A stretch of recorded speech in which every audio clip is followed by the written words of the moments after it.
ভূমিকম্প কেন হয়? যত দোষ নন্দ ঘোষ মৌলবীকে উপরে দোষ কয়। আগে এত হুজুরও ছিল না, এত আযাব গজবও ছিল না। তাই কি হুজুর ভাই যে আযাব গজব বাড়াইছে নাকি? এই কথাটা ফিরাউনি কথা। এই কথাটা কি কথা? ফিরাউন 300 বছর পর্যন্ত রাজত্ব চালাইছে, মাতুব্বারি করছে, এর ভিতরে কোনো আযাব গজব আসে নাই। 300 বছরের মাথায় যে যখন মুসা আলাইহিস সালাম নবী হয়ে আসছে, তখন মুসা আলাইহিস সালাম যখন তারে কলেমার দাওয়াত দিয়েছে, কুল লা ইলাহা ইল্লাল্লাহু মুসা কালিমুল্লাহ, তখন ফিরাউন কা আনা রাব্বুকুমুল আলা, আমি আবার কোন আল্লাহরে আল্লাহ মানবো, আমি তো সবচেয়ে বড় রব। বলার সাথে সাথে আল্লাহ পাক আয়াতে তিসা একে একে 9টা গজব তার উপরে চাপাই দিয়েছে। 1 নম্বর গজব হলো একই এলাকায় একই মিশরে বসবাস। মুসা আলাইহিস সালামের কওমের নাম বনি ইসরাইল, তারা যে এলাকায় থাকে ওই এলাকার মধ্যে কোনো ফিরাউনের কওম নাই, তার নাম হলো কিপ্তি। আর ফিরাউনের কওম যে জায়গা, সেই কিপ্তির এলাকা আলাদা। একই এলাকায় একই গ্রামে একই শহরে থাকে। মুসা আলাইহিস সালামের কওমের সব পানি পানি আছে, ফিরাউনের কওমের সব পানি রক্ত হয়ে গেছে। এমন রক্ত, জমাট বাঁধা রক্ত খাতি পারে না। পানি না থাকলে কি মানুষ বাঁচে নাকি? এখন ফিরাউনের কাছে আইসা, ওর উম্মতরা আইসা কাছে, খোদা তাল্লাহ, মুসার এলাকার পানি তো পানি আছে, তো তোমারে আমরা ক্ষুদা মানি, তোমার এলাকার পানি তো রক্ত হয়ে গেছে, বাঁচার উপায় কি? কয় যে কি করি, কদি দাঁড়া দেখি, যাক আমি চেষ্টা করতেছি। গোপনে যাইয়া একা একা রাত্রে বেলা মুসা আলাইহিস সালাম বলছে, মুসা এই তো বিপদে পড়ে গেছে, পানি পানি বানাই দিতে কও আল্লাহ রে। ও তো জানে আল্লাহ আলাদা আছে, আমি এবার সবাইকে নিয়ে কলেমা পড়বো। মুসা আলাইহিস সালাম কইলে, আল্লাহ ওর বাপ ভালো, মনে হয় তওবা করছে, পানি বানাই দাও। ও কলেমা পড়বে, পানি বানাই দিচ্ছে, পানি হয়ে গেছে। আল্লাহ পাক পরের দিন সকালবেলা পানি ঠিক করে দিছে। এখন মুসা আলাইহিস সালাম, পড়ো কলেমা পড়ো। কয় যে কেন কলেমা পড়বো? এই পানি আগে পরে কোনোদিন রক্ত হয় নাই, তুমি আসার কারণে পানি রক্ত হয়েছে। কথা তো ঠিকই, মুসা আলাইহিস সালাম আসার কারণে রক্ত হয়েছে। তা মুসার কারণেই যদি রক্ত হয় পানি, তাহলে মুসার কমে হলো না, তোর কমে হয় কে? মুসা আসার পরেই হয়েছে ঠিক, কিন্তু দোষটা কি মুসার না ফিরাউনের?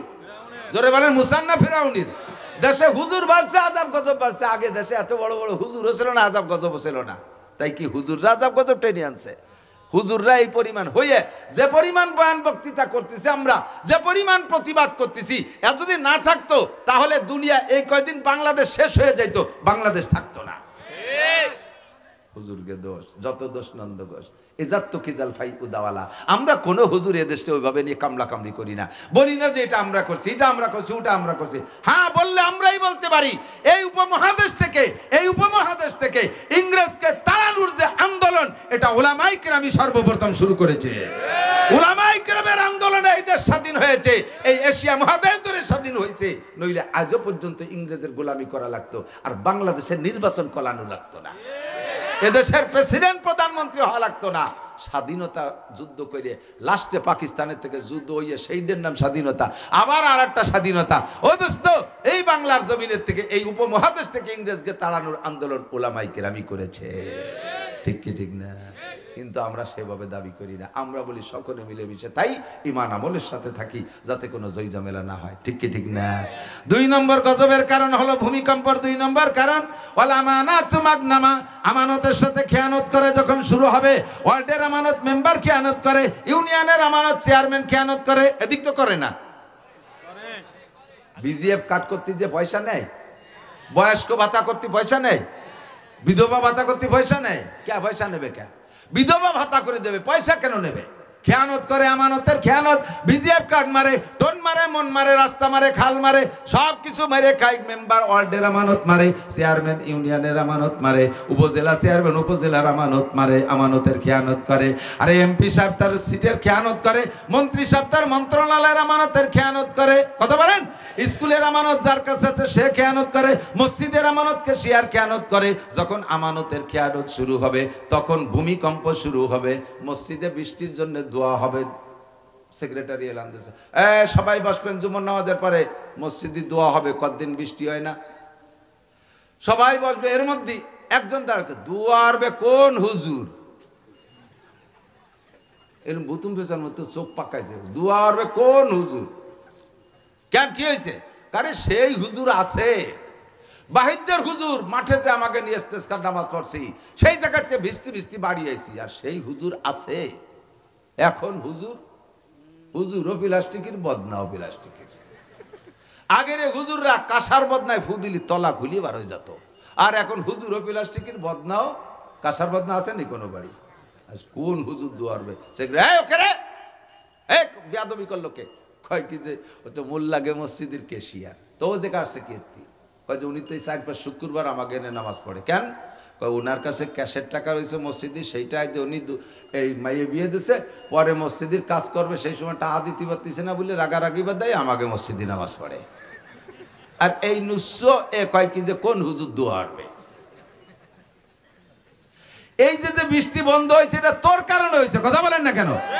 তোর কারণে হয়েছে। আমার একটা বদনা দাও, আমি ফু দেবো, এখনো তলা খুলিয়ে যাবে। একটা বদনা কাঁসার দাও তো, কাঁসার বদনা আগের হুজুররা ফু দিলি, বাইদ্যের হুজুর ফুল দিলি খুলিয়ে যেত, তলা বেরোয় যেত। পুড্ডর হুজুর তলায় ফু দিলি বদনার তলা বেরোয় যেত, আর এক হুজুর ফু দিলি তলা বেরোয়। এখন আমি ফু দেবো, তলা না খুললি পারে এই জায়গার থেকে এই পুড্ডরতে বাড়ি যাবো না। বদনাটা দাও তো, বদনাটা আমারে দাও তো, বদনাই তো প্লাস্টিকের, কাঁসার একটা বদনা দাও। কোন বাড়ি সুদ না আছে? সুদখোর, ঘুষখোর, বেড়া, ক্যাডাম, কারিতাস, বিআরডিবি, শনিবার, চাকরণী চক্র, আশা, প্রশিকা, গ্রামীণ ব্যাংক, বেপারদা, বেনামাজি, কোন বাড়ি না আছে? বদনাটা কাঁসার কোন বাড়ি আছে? সব বাড়ি তো প্লাস্টিক। ফু দেবো কারে?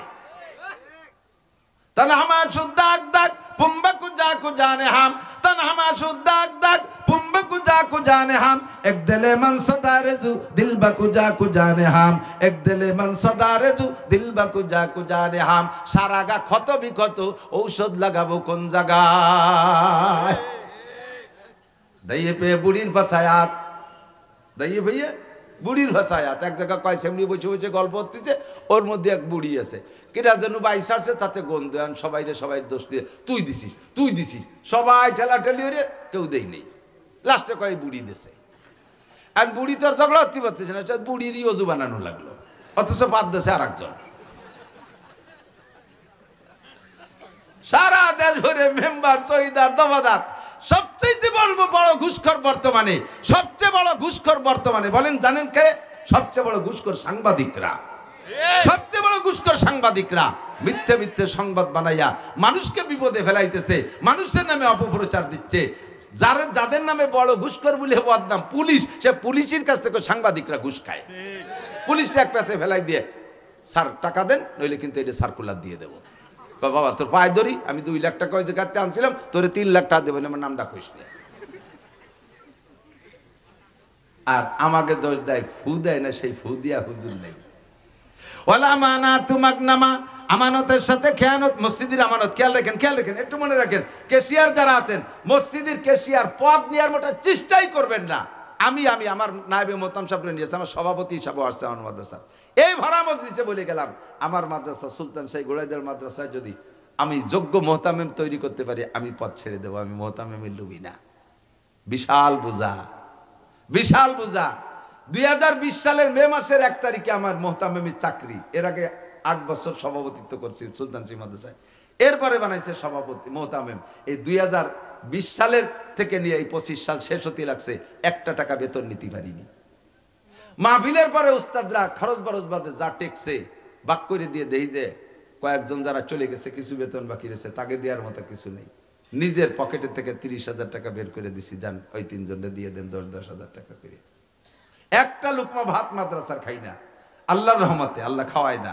আল্লাহ আমার মোটা রুজি যেদিন থেকে রুজি প্রশস্ত করে দেয়, সেই দিন থেকে চলতে আছি। পদের পুলে কোনো লোভ নাই। আমার এই দায়িত্ব বহন করা খুব কঠিন মনে হয়, খুব কঠিন মনে হয়। আমার জিম্মায় যে শিক্ষকরা আছে, তাদের যদি বেতন না দিতে পারি, অধীনে ছাত্ররা আছে, তাদের যদি থাকা খাওয়ার ভালো ব্যবস্থা করতে না পারি, আমি এই আমানতের দায়িত্ব সঠিকভাবে পালন করতে পারলাম না, তার চাইতে আমার সহকারী শিক্ষক থাকাই ভালো। আমি মোহতামেমি করতে রাজি না। আমানতের সাথে গনিমতের ব্যবহার করবে যখন, তখন তোমারই কারণে ভূমিকম্প হবে, ভূধস হবে, অগ্নিবৃষ্টি হবে, অনাবৃষ্টি হবে, অতিবৃষ্টি হবে, জলোচ্ছ্বাস হবে, যত আযাব গজব তোমার কারণে হবে। যখন আমানতের সাথে খেয়ানত চলবে। 2 নম্বর ওয়াযাকাতু মাগরামা, ভূমিকম্পের 2 নম্বর 3 নম্বর কারণ, যখন উম্মতের যাকাতরে জরিমানা মনে করবে। যাকাত নগদ টাকা 52.5 ভরি রূপার দাম অথবা 7.5 তোলা স্বর্ণের টাকা যা, এই পরি স্বর্ণের দাম যা, এই পরিমাণ ক্যাশ যদি আপনার দোকানে থাকে, ব্যবসার মধ্যে থাকে, ব্যাংকে জমা থাকে অথবা ঘরের মধ্যে থাকে, নগদ এই পরিমাণ টাকা থাকলে 40 ভাগের 1 ভাগ যাকাত দেয়া ফরজ।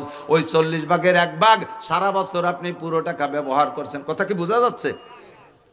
একটু পাতলা হইরে কই, আপনার 1 লক্ষ টাকা আছে, সারা বছর আপনি যেমন খুশি ব্যবহার করতেছেন, কোনো সমস্যা নেই। ইদানিং 1 লাখ টাকায় যাকাত হয় না। 52.5 ভরির উপর দাম মিনিমাম 1,05,000 টাকা।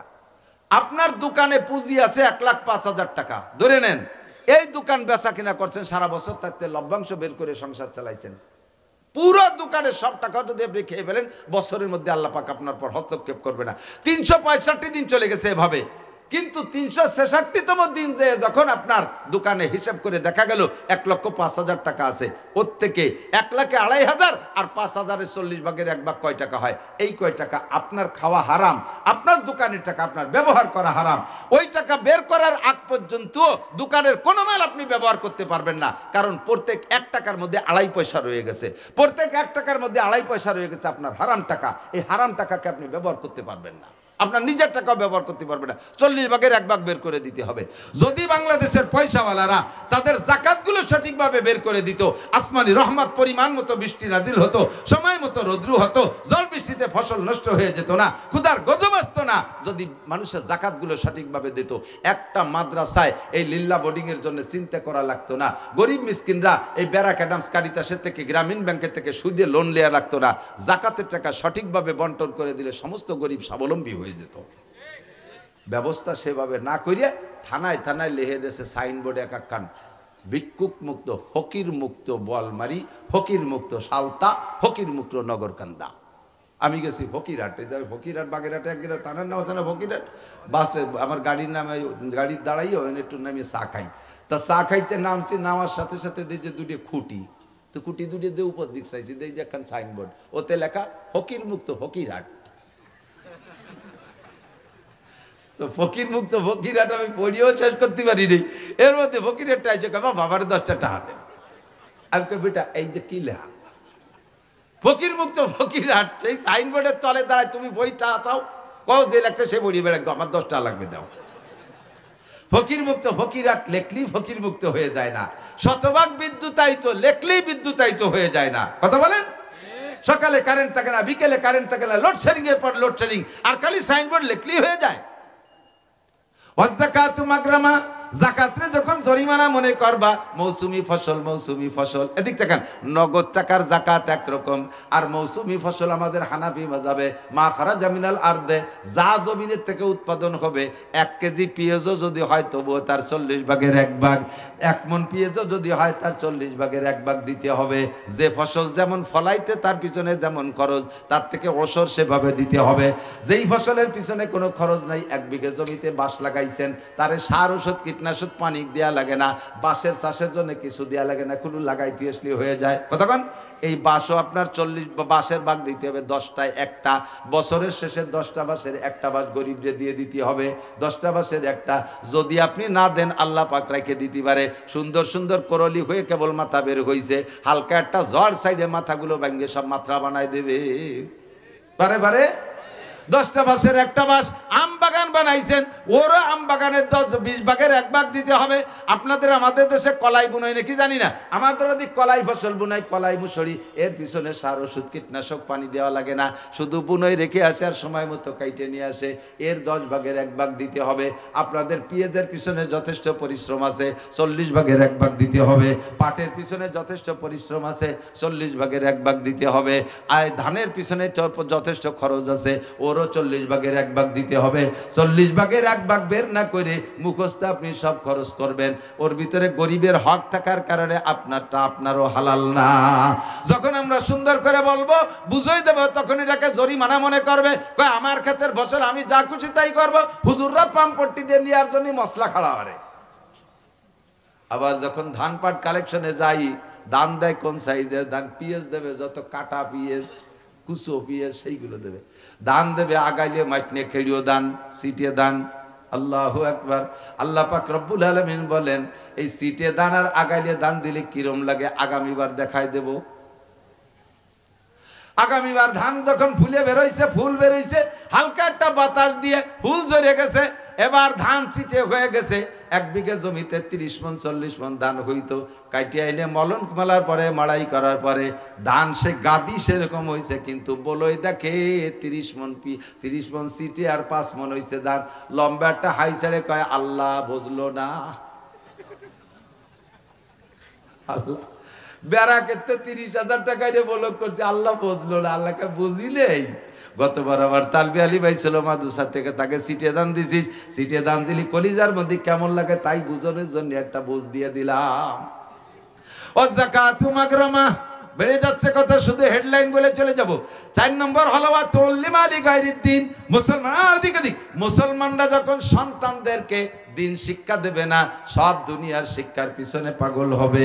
ইংলিশ মিডিয়ামে পড়াবে, এই সালতানগর কান্দার স্কুলে পোষায় না, ফরিদপুর শহরের স্কুলে পড়াবে, ঢাকার স্কুলে পড়াবে, কেজি কিন্ডার গার্ডেন, হাজার হাজার স্কুল কলেজ হবে, কিন্তু মাদ্রাসা হবে না। মাদ্রাসা থাকলেও সেখানে সন্তানদেরকে দেবে না। যদিও সন্তানদেরকে দেয়, খেয়াল করি, মাদ্রাসায় পড়বে একদল, পড়বে একদল, পড়বে না তা না, পড়বে একদল, কিন্তু উদ্দেশ্য খারাপ। শুধু প্র্যাকটিস চলতেছে, গজলের প্র্যাকটিস, কন্টেন্ট প্র্যাকটিস, বয়ানের প্র্যাকটিস। কি বা কেন? হাফিজুর রহমান সিদ্দিকী ওয়াজ করে, বাপরে বাপ, ডেলি রাত্রে দিন জড়ায় 3 লাখ টাকা ওয়াজে, অল্প পরিশ্রমে মোটা ইনকাম। এই জন্যই ভর্তিছি, দুনিয়া কামাই করে মোটা টাকা কামাই করব, হেলিকপ্টারে উঠবো, লাখ লাখ টাকা কামাই করব। আলেম হবা, তোমার বয়ানে দেশের মানুষ হিদায়াত পাবে, কিন্তু তোমার ওই এলেমের দ্বারা ফায়দা হবে না। তুমি ভূমিকম্পের কারণ। দিন শিখবা দুনিয়া কামাই করার জন্য। কওমি মাদ্রাসায় পড়বে না, যেই মাদ্রাসায় পড়লে সার্টিফিকেট হয় সেই মাদ্রাসায় পড়বে, যেই মাদ্রাসায় পড়লে সরকারি সার্টিফিকেট হয় সেই মাদ্রাসায় পড়বে। এর নাম হলো দিন শিক্ষা, দুনিয়ার উদ্দেশ্যে। এদের কারণে ভূমিকম্প হয়, সিডার সুনামি হয়, এদের কারণে করোনা হয়। 4 নম্বর। 5 নম্বর নবী পাক বলেন, 5 নম্বর হলো ওয়া আতাআর রাজুলু ইমরাতাহু। যখন পুরুষরা নারীদের আনুগত্য হয়ে যাবে, বৌতি যা কবে তাই করবে, বৌতি কয় ওঠো উঠবে, বৌতি কয় বসো বসবে, মায়ের কথা শুনবে না। ওয়া আদনা ওয়া আতাআর রাজুলু ইমরাতাহু ওয়া আক্কা উম্মা। মায়ের সাথে নাফরমানি করবে, মারে পয়সা দেবে না, মারে কাপড় দেবে না, মারে ঔষধ দেবে না, মাকে খাবার দেয়। যুবক, মায়ের পেটে তুমি জন্ম নিয়েছো, মায়ের পেটে জন্ম নিয়েছো, মায়ের দুধ খাইছো, তুমি বোর পেটে জন্ম নেও নাই, শাশুড়ির দুধ খেয়ে বড় হও নাই। ইনকাম শিকার পরে শাশুড়ির নামে একটা অ্যাকাউন্ট খুলে সেই অ্যাকাউন্টে টাকা জমা রাখে, আব্বা মার থেকে চোখে ধুলো দিয়া টাকারে গোপন রাখে। তুমি ভালো করে জেনে নাও, বিশ্বনবী বলেন সালাসাতুন কদ হারামাল্লাহু আলাইহিমুল জান্নাহ, 3 জনের জন্য বেহেশতে হারাম। তার মধ্যে 1 নম্বর হলো মুদমিনুল খামার, যারা নেশাখোর, তাদের জন্য বেহেশতে হারাম। 2 নম্বর আল আক, মা বাবার নাফরমান সন্তান। আব্বা মাকে কষ্ট দিয়ে যদি তুমি কাবা ঘরের মধ্যে তোমার মরণের সময় হয়, কাবা ঘরের মধ্যে যদি তোমার মরণ হয়, তবুও তোমার মরার সময় কলেমা নসিব হবে না। কারণ আব্বা মা তোমার উপরে যুক্তিসঙ্গত ভাবে দুঃখ পেয়ে বসে আছে, অযৌক্তিক ভাবে না, যুক্তিসঙ্গত ভাবে তোমার পর কষ্ট পেয়ে বসে আছে। অনেক ছেলেরা আছে কয়, আমি কি তোমার ছেলে একা নাকি? আরো ছেলেরা আছে না, তাদের কাছে চাইতে পারো না। এ কথা বলবা না যুবক, এ কথা বলবা না। তুমি মনে করবা তোমরা 5 ভাইও যদি হও, তুমি মনে করবা আমি আমার মায়ের একাই সন্তান, আমার কামাইটা মায়ের কাছে দেব। আরে ক্যাশ টাকা আইনা আব্বা মার হাতে দে গুনাবা। 1 লক্ষ টাকার একটা বান্ডিল। আব্বা তো যখন ইনকাম করতে জানতেন, তখন বাংলাদেশে 1000 টাকা জন্ম নেই 1000 টাকার নোট। এখন 1000 টাকার বান্ডিল আব্বার হাতে দিলে আব্বাকে, ওরে বাবা, হাসিনে দেশে নাই, কত বড় টাকা বানাইতে গেছে। এই 1 লাখ টাকার বান্ডিল হাতে দিলি, নাড়াচাড়া করে, ওই বান্ডিলের থেকে বাপের সাহস হয় না ওর থেকে 1 টাকা খুলে নিতি, কিন্তু নাড়াচাড়া কইরা আবার তোমার হাতে দেবে, যাও আব্বু এটাকে দিয়ে তুমি কাজে লাগাও। এই টাকা আব্বার হাত দিয়ে নাড়াচাড়া হইয়া মায়ের হাতের গুনাগুনির পরে আবার তোমার হাতে আসবে। এই টাকারে যে জায়গা লাগাবা ওই জায়গা টাকার গাছ হবে, ওই টাকায় গাছ হবে। আর আব্বা মার চোখ ফাঁকি দিয়ে, আব্বা মার হাত ফাঁকি দিয়ে শাউরির হাত দিয়ে গুনাইয়া টাকার বরকত নিবা, ও টাকা যে জায়গা লাগাবা কারুনি সম্পদের মতো মাটির তলে চলে যাবে। ব্লকের মেশিন পুতপা, তাই যে পানি বেরোবে না, ফক ফক করে গ্যাস বেরোবে।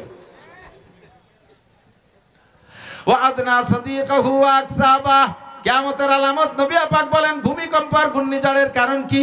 নবী পাক বলেন ওয়া আদনা সাদিকাহু ওয়া আকসাবা, বন্ধু বান্ধবের পিছনে হাজার হাজার লক্ষ লক্ষ টাকা খরচ করবে কিন্তু আব্বার লুঙ্গি কিনে দেবে না।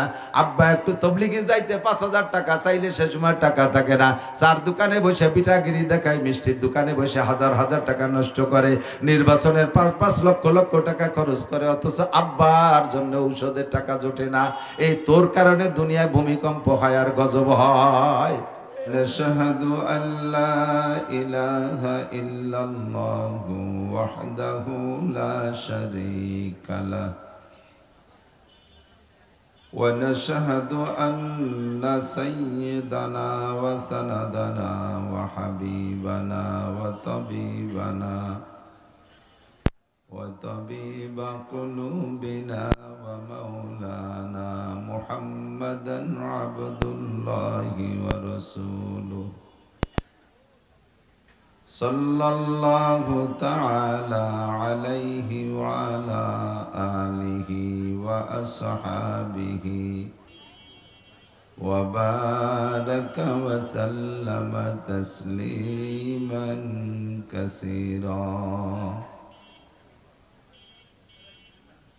أما بعد فأعوذ بالله من الشيطان الرجيم بسم الله الرحمن الرحيم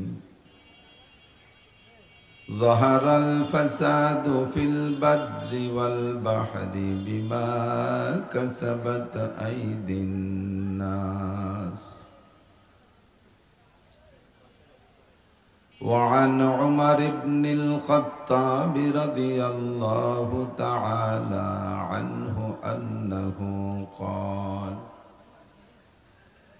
بينما نحن عند رسول الله صلى الله عليه وسلم إذ طلع علينا رجل شديد بياض الثياب وشديد سواد الشعر لا يرى عليه أثر السفر ولا يعرفه منا أحد حتى جلس إلى النبي صلى الله عليه وسلم فأسند ركبتيه إلى ركبتيه ووضع كفيه على فخذيه فقال يا محمد متى الساعة قال ما المسؤول عنها بأعلم من السائل فقال وما إمارتها قال أن تلد الأمة ربتها وأن ترى الحفاة العراة العالة رعاء الشاء يتطاولون في البنيان إلى آخر الحديث أو كما قال عليه الصلاة والسلام سبحانك لا علم لنا إلا ما علمتنا إنك أنت العليم الحكيم رب اشرح لي صدري ويسر لي أمري واحلل عقدة من لساني يفقه قولي رب زدني علما اللهم أرنا الحق حقا وارزقنا اتباعه وأرنا الباطل باطلا وارزقنا اجتنابه সকলে বলি আমিন। একটু দরুদ শরীফ পড়ে নেই। اللهم صل على محمد وعلى آل محمد كما صليت على إبراهيم وعلى آل إبراهيم إنك حميد مجيد اللهم بارك على محمد وعلى آل محمد كما باركت على إبراهيم وعلى آل إبراهيم إنك حميد مجيد ঐতিহ্যবাহী পুরোড়া নিজামুল উলুম মাদ্রাসা কর্তৃক আয়োজিত বাৎসরিক নুরানি কুরআনী মাহফিলের সম্মানিত সভাপতি, মাদ্রাসার সুযোগ্য সুদক্ষ মোহতামিম সাহেব হুজুর হাফিজাহুল্লাহ, আজকের মাহফিল উপলক্ষে দাওয়াতি উলামায়ে কেরাম, মাদ্রাসার যোগ্য মুহাদ্দিসিন ও আসাতিজায়ে কেরাম, আজিজাম তুলাবা, এই অঞ্চলের অনেক অনেক উলামায়ে কেরাম, আইম্মায়ে মাসাজিদ, প্রাণ প্রিয় দেশবাসী, আল্লাহ তাবারক ওয়া তাআলা শাহী দরবারে আমাদের পক্ষ থেকে পাঠাই অসংখ্য শুকর যে আল্লাহ পাক রব্বুল আলামিন এই অঞ্চলের লাখ লাখ মানুষের মধ্য থেকে বাছাই ছাঁটাই করে সাময়িক জান্নাতের বাগানে বসার মতো যোগ্য মনে করে, পছন্দ করে, ভালোবেসে আমাদেরকে ডেকে নিয়ে আসছেন। রব্বুল আলামিনের এই সুন্দর নির্বাচনে নির্বাচিত হতে পেরে সকলে শুকর আদায় করি আলহামদুলিল্লাহ। মাগরিবের পর থেকে ধারাবাহিক অনেক বয়ান শুনেছেন। আমার আগ পর্যন্ত সুলতানুল ওয়াইজিন মানে হলো সমস্ত বক্তাদের রাজা, সুলতান মানে রাজা। হযরতুল আল্লাম পীরে কামেল হযরত মাওলানা খালেদ সাইফুল্লাহ আইয়ুবী হাফিজাহুল্লাহ আমাদের অত্যন্ত মহব্বতের বন্ধুবর, বাসতাতান ফিল ইলমি ওয়াল জিসম ওয়াস সূরা, এলেম, আমল, সুরত, চেহারা, স্বাস্থ্য, কণ্ঠ সর্বদিক দিয়ে আল্লাহ তাআলা অনেক প্রশস্ততা দান করেছেন। সুললিত কণ্ঠের অধিকারী, সুমিষ্ট ভাষী, সাহেবে আমল, সাহেবে আখলাক, তার থেকে অনেক মূল্যবান কথা আল্লাহ পাক আমাদের শোনার তৌফিক দান করেছেন। পীর সাহেব হিসেবে তাকওয়ার উপরে বেশি বয়ান করেছেন। এটা পীর সাহেবদের অন্যতম একটা বয়ান, উম্মতের ভিতরে আল্লাহর ভয় তৈরি করা। আল্লাহ তাআলা তার এই বয়ান অনুযায়ী আমাদের সকলের অন্তরে আরশে আজিমের মালিক আল্লাহ পাকের ভয় পরিপূর্ণ তৈরি করার তৌফিক দান করে। আল্লাহ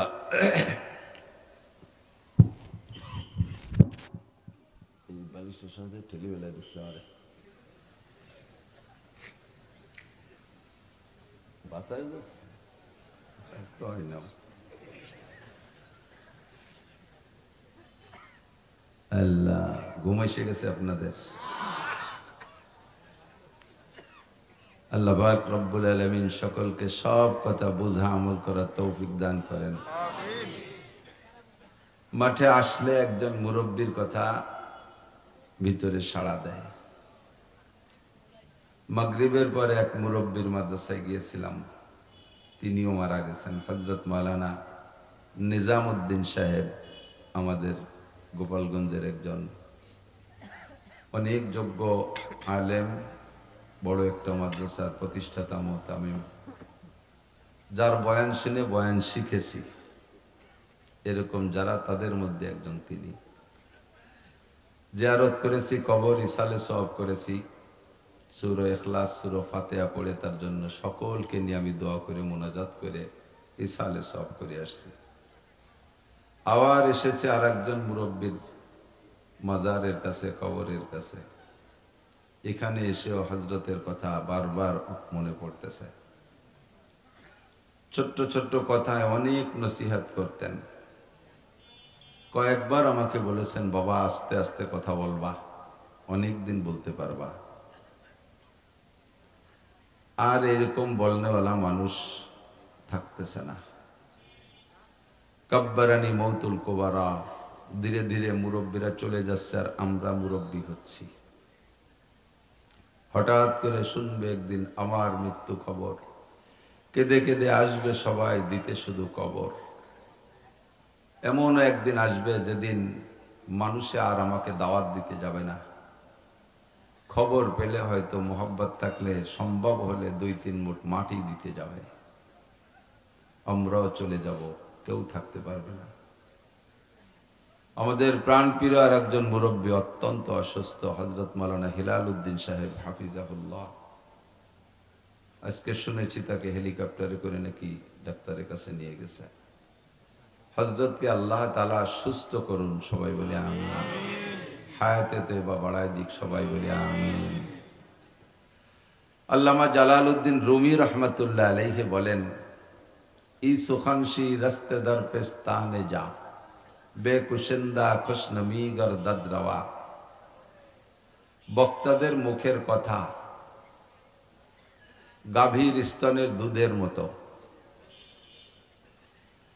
গাভীর স্তনে দুধ আছে, প্রত্যেক দিন সকাল 10টার দিক দুধ বের করেন, যাকে দুধ দোহানো বলা হয়। নির্দিষ্ট সময় যে দুধ দহন করা হয়, ওই সময়ের 10 মিনিট আগে গাভীটাকে জবাই করে তার পেট ফাড়লে, স্তন ফাড়লে প্রত্যেক দিন দুধ হয়, 10 কেজি দুধ হয়। এইটা কিন্তু তার পেটের মধ্যে কোথাও প্যাকেট করা পাওয়া যাবে না। যাবে? 10 মিনিট আগেও ছিল না দুধ, 5 মিনিট আগেও ছিল না দুধ। 5 মিনিট পরে যখন দহন করতে যাবেন, তখন তার স্তনের ভিতরে 10 কেজি দুধ কোত্থেকে আসে? বক্তাদের মুখের কথা ওই রকম। বক্তার মুখের ভিতরে ওয়াজ লেখা নাই, জিহ্বায় ওয়াজ লেখা নাই, সিনের মধ্যে একটা ওয়াজের মেমোরি কার্ড ঢুকানো নাই, মাথার মধ্যে ওয়াজের মেমোরি কার্ড ঢুকানো নাই। এখানে বসার পরে বক্তাদের মুখ থেকে কথা আসে। কোত্থেকে আসে? বক্তাদের সিনার ভিতরে একটা থন আছে, একটা স্তন আছে, সেই স্তনের ভিতরে দুধ জমা হয়, কথা জমা হয়। গাভীর বানে দুধ আসে কখন? যখন বাছুরে যে বানে জিহ্বা দিয়ে চাটা দেয়, তখন দুধ আসে। কতক্ষণ? দোয়ানোর আগে পানাইতে হয় না? যখনই বাছুরে জিহ্বা দিয়ে টান দেয়, তখনই আল্লাহ তাআলা তাৎক্ষণিক ওই মুহূর্তে দুধ তৈরি করে। কোত্থেকে করে? আর দুধ তৈরি করে কি মেশিন দিয়ে? কুন মেশিন দিয়ে। কি মেশিন? কুন। কাপনুন পেশ কুন। কুন মেশিন মানে কাঠ কুন, হইছে কুন মেশিন না। ওয়া ইযা আরাদা শাইআন আইয়াকুলা লাহু কুন ফায়াকুন। যখন আল্লাহ পাক কোনো কিছু করার ইচ্ছা করেন, তখন কুন শব্দ ব্যবহার করেন। ফায়াকুন সঙ্গে সঙ্গে হইয়া যায়। বাছুরে যখন বানে জিহ্বা দিয়ে চাটা শুরু করে, ওই বাছুরের রুজি রেখেছেন আল্লাহ পাক তার মায়ের স্তনের মধ্যে। যত প্রাণী আছে যারা খাদ্য খায়, সকলের রুজির জিম্মাদারি কার কাছে? আল্লাহ। আমা মিন দাব্বাতিন ফিল আরদি ইল্লা আলাল্লাহি রিজকুহা। জমিনের মধ্যে যত প্রাণী আছে সকলের রিজিকের জিম্মাদারি আল্লাহর কাছে। নবজাতক দুধের বাচ্চা বাছুর শক্ত খাবার খাইতে পারে না, খড় খাইতে পারে না, ঘাস খাইতে পারে না। এজন্য রব্বুল আলামিন তার মায়ের স্তনের ভিতরে তার খাদ্যের ব্যবস্থা রেখেছে। যতক্ষণ পর্যন্ত গাভীর বানে বা বাছুরের জিহ্বা দিয়ে না চাটা দেয়, অতক্ষণ পর্যন্ত স্তনে দুধ আসে না। তানাগিরিয়াদ কোদাকে হালওয়া ফুরুষ, বাহারে বক্সা ইয়াসনমি আয়াদ ওয়াজোশ। তানাগিন্নাত তেফলেকায় জোশ আদলাবান, গর্নানা লাদ আবরকায় খান্দাদ চামান। যতক্ষণ পর্যন্ত দুধের বাচ্চা টেটা করে না কাঁদে, অতক্ষণ পর্যন্ত মায়ের স্তনে দুধ আসে না। বাচ্চায় যখন কান্নাকাটি করে তখন আরশে আজিমের মালিক মায়ের স্তনের মধ্যে দুধ তৈরি করে দেয় ওই বাচ্চাকে দুধ খাওয়ানোর জন্য। কারণ নবজাতক দুধের বাচ্চার জন্য দুনিয়ার কোনো শক্ত খাদ্য প্রযোজ্য নয়। রব্বুল আলামিন বাচ্চার রুচি সম্মত, স্বাস্থ্যসম্মত সব দিক দিয়ে পরিপূর্ণ কইরা মায়ের স্তন ভরে দুধ পাঠাইয়া দেয়। তেফলেরা গার না দেখি বার যায় শির, তেফলে মিসকিনরা আজানান মুর্দাগির। চার পারা কদরে তাকত বারে নে, বার জঈফা কদরে হিম্মত কারনে। নবজাতক দুধের বাচ্চা গোশত রুটি খাইতে পারে না, শক্ত খাবার খাইতে পারে না, দুধ ছাড়া বাঁচে না। এজন্য বাচ্চার কান্নার সাথে সাথে আল্লাহ মায়ের স্তনে দুধ ভরে দেয়। তেমনি দুধের বাছুর, সেও দুধ ছাড়া বাঁচতে পারে না। তার রুজির জন্য আল্লাহ পাক তার মায়ের স্তনে দুধ ঢুকাইয়া দেয়। দুধটা আসে কখন? যখন বাছুরে জিহ্বা দিয়ে চাটা শুরু করে। কতক্ষণ? এবার বাছুরে যদি মায়ের স্তনে না চাইটা মুখ চাইটে দেয়, অথবা পেটে চাটা দেয়, অথবা পাছা চাইটে দেয়, দুধ আসবে? কোন জায়গা চাটতে হবে? বানেই চাটতে হবে। কতক্ষণ? Same quality. বক্তারা এখানে বসে সিনের মধ্যে ওয়াজ বস্তা ভরা নাই, মাথার মধ্যে বয়ান লেখা নাই, জিহ্বার মধ্যে ওয়াজ লেখা নাই। এ জায়গা বসার পরে আসমান থেকে মাথার মধ্যে বক্তাদের মাথার মধ্যে ওয়াজ আসবে। ওয়াজটা আসবে কখন? যখন শ্রোতারা বাসুরের মতো বক্তার দিক অন্তর জিহ্বেদের চাটা শুরু করবে তখন। এই মুহূর্তে যদি শ্রোতারা বক্তার দিকে অন্তর জিহ্বেদে না চাইটা বাদামে চাটা দেয়, চানাচুরি চাটা দেয়, পানে চাটা দেয়, তাহলে বাছুরে যেমন মায়ের গা আর পাছা আর পেট চাটলে দুধ আসবে না, ওই রকম এখানেও দুধ আসবে না। খুব অন্তর চক্ষু দিয়া অন্তর জিহ্বেদে চাটা দিতে হবে। তাই আল্লামা রুমি রহমাতুল্লাহ আলাইহি বলেন, ইসু খানশি রাস্তে দর পেস্তানে যা, বেকুশেন্দা খুশনমি গরদাদ রওয়া, মুস্তামে চু তৃষ্ণাবা জোয়েন্দা সুদ, ওয়াইজার মুর্দা বুয়াদ গোয়েন্দা সুদ, মুস্তামে চু তাজা আয়াদ বেমালাল, সজ্জবা গরদাদ বাগুপ্তান গুঙ্গুলাল। শ্রোতারা যখন আগ্রহের সাথে কথা শুনতে চাতকের মতো তাকাই থাকবে, আর সে আজিমের মালিক উপর থেকে কথা শিখাইয়া দিবে। বক্তার আওয়াজ করে, হাত নাড়ে না, হাত প্রত্যেকে কথার সিস্টেম এইটা। একটু হাই হুই কইয়েন। এবার বালিশটা বড় হয়ে যায়, আবার তো কাজ করে দেন মাজার দ্বারে। ঠিক আছে। আল্লাহ অন্তর্জীব চক্ষু দিয়া, অন্তর্জীবে দিয়ে চাটা না দেওয়া পর্যন্ত উপর থেকে বয়ান সকলে শোনার জন্য আগ্রহ আছেন তো? পুরুরা মাদ্রাসার বয়ান সারা বছর ধরে আপনারা অপেক্ষা করেন, এখানে বয়ান হবে। আগে তো সারা রাত হতো মনে হয়, এখন সেটা কমে চলে আসছে। সারা রাত বয়ান যে জায়গা হয় তাকে সমালোচনা হবে বিদায় আমি বলি না। তবে সারা রাত আল্লাহ রসুল মাগরিবেতে ফজর পর্যন্ত বসে বসে উম্মতকে বয়ান করছে, এরকম মনে হয় একটা ইতিহাস নাই। ফজর বাদ আর মাগরিব বাদ বয়ান করতেন বেশিরভাগ। এই দুইটি হলো বয়ানের মূল সুন্নাত। সুন্নত যতক্ষণ ঠিক থাকবে অতক্ষণ পর্যন্ত সুন্নতের থেকে হিদায়ত পাওয়া যাবে। সুন্নত যখন গড়বিল হয়ে যাবে, ওর মধ্যে ভেজাল শুরু হয়ে যাবে, তখন সে জায়গা থেকে ফায়দাও পাওয়া যাবে না। আল্লাহ তাআলা আমাদেরকে ফায়দা নসিব করে, সবাই বলি আমিন। আল্লাহু আকবার। দুনিয়ায় শান্তি চাই, সকলেই চাই, চাই কিনা? অশান্তি কেউ চান? অশান্তি কেউ চাই না, শান্তি সবাই চাই। তবে শান্তি কোথায় গেলে পাই, সেই জায়গাটা আমরা যাইতে এখনো সক্ষম হই না, ভুলের উপরে ঘুরতেছি।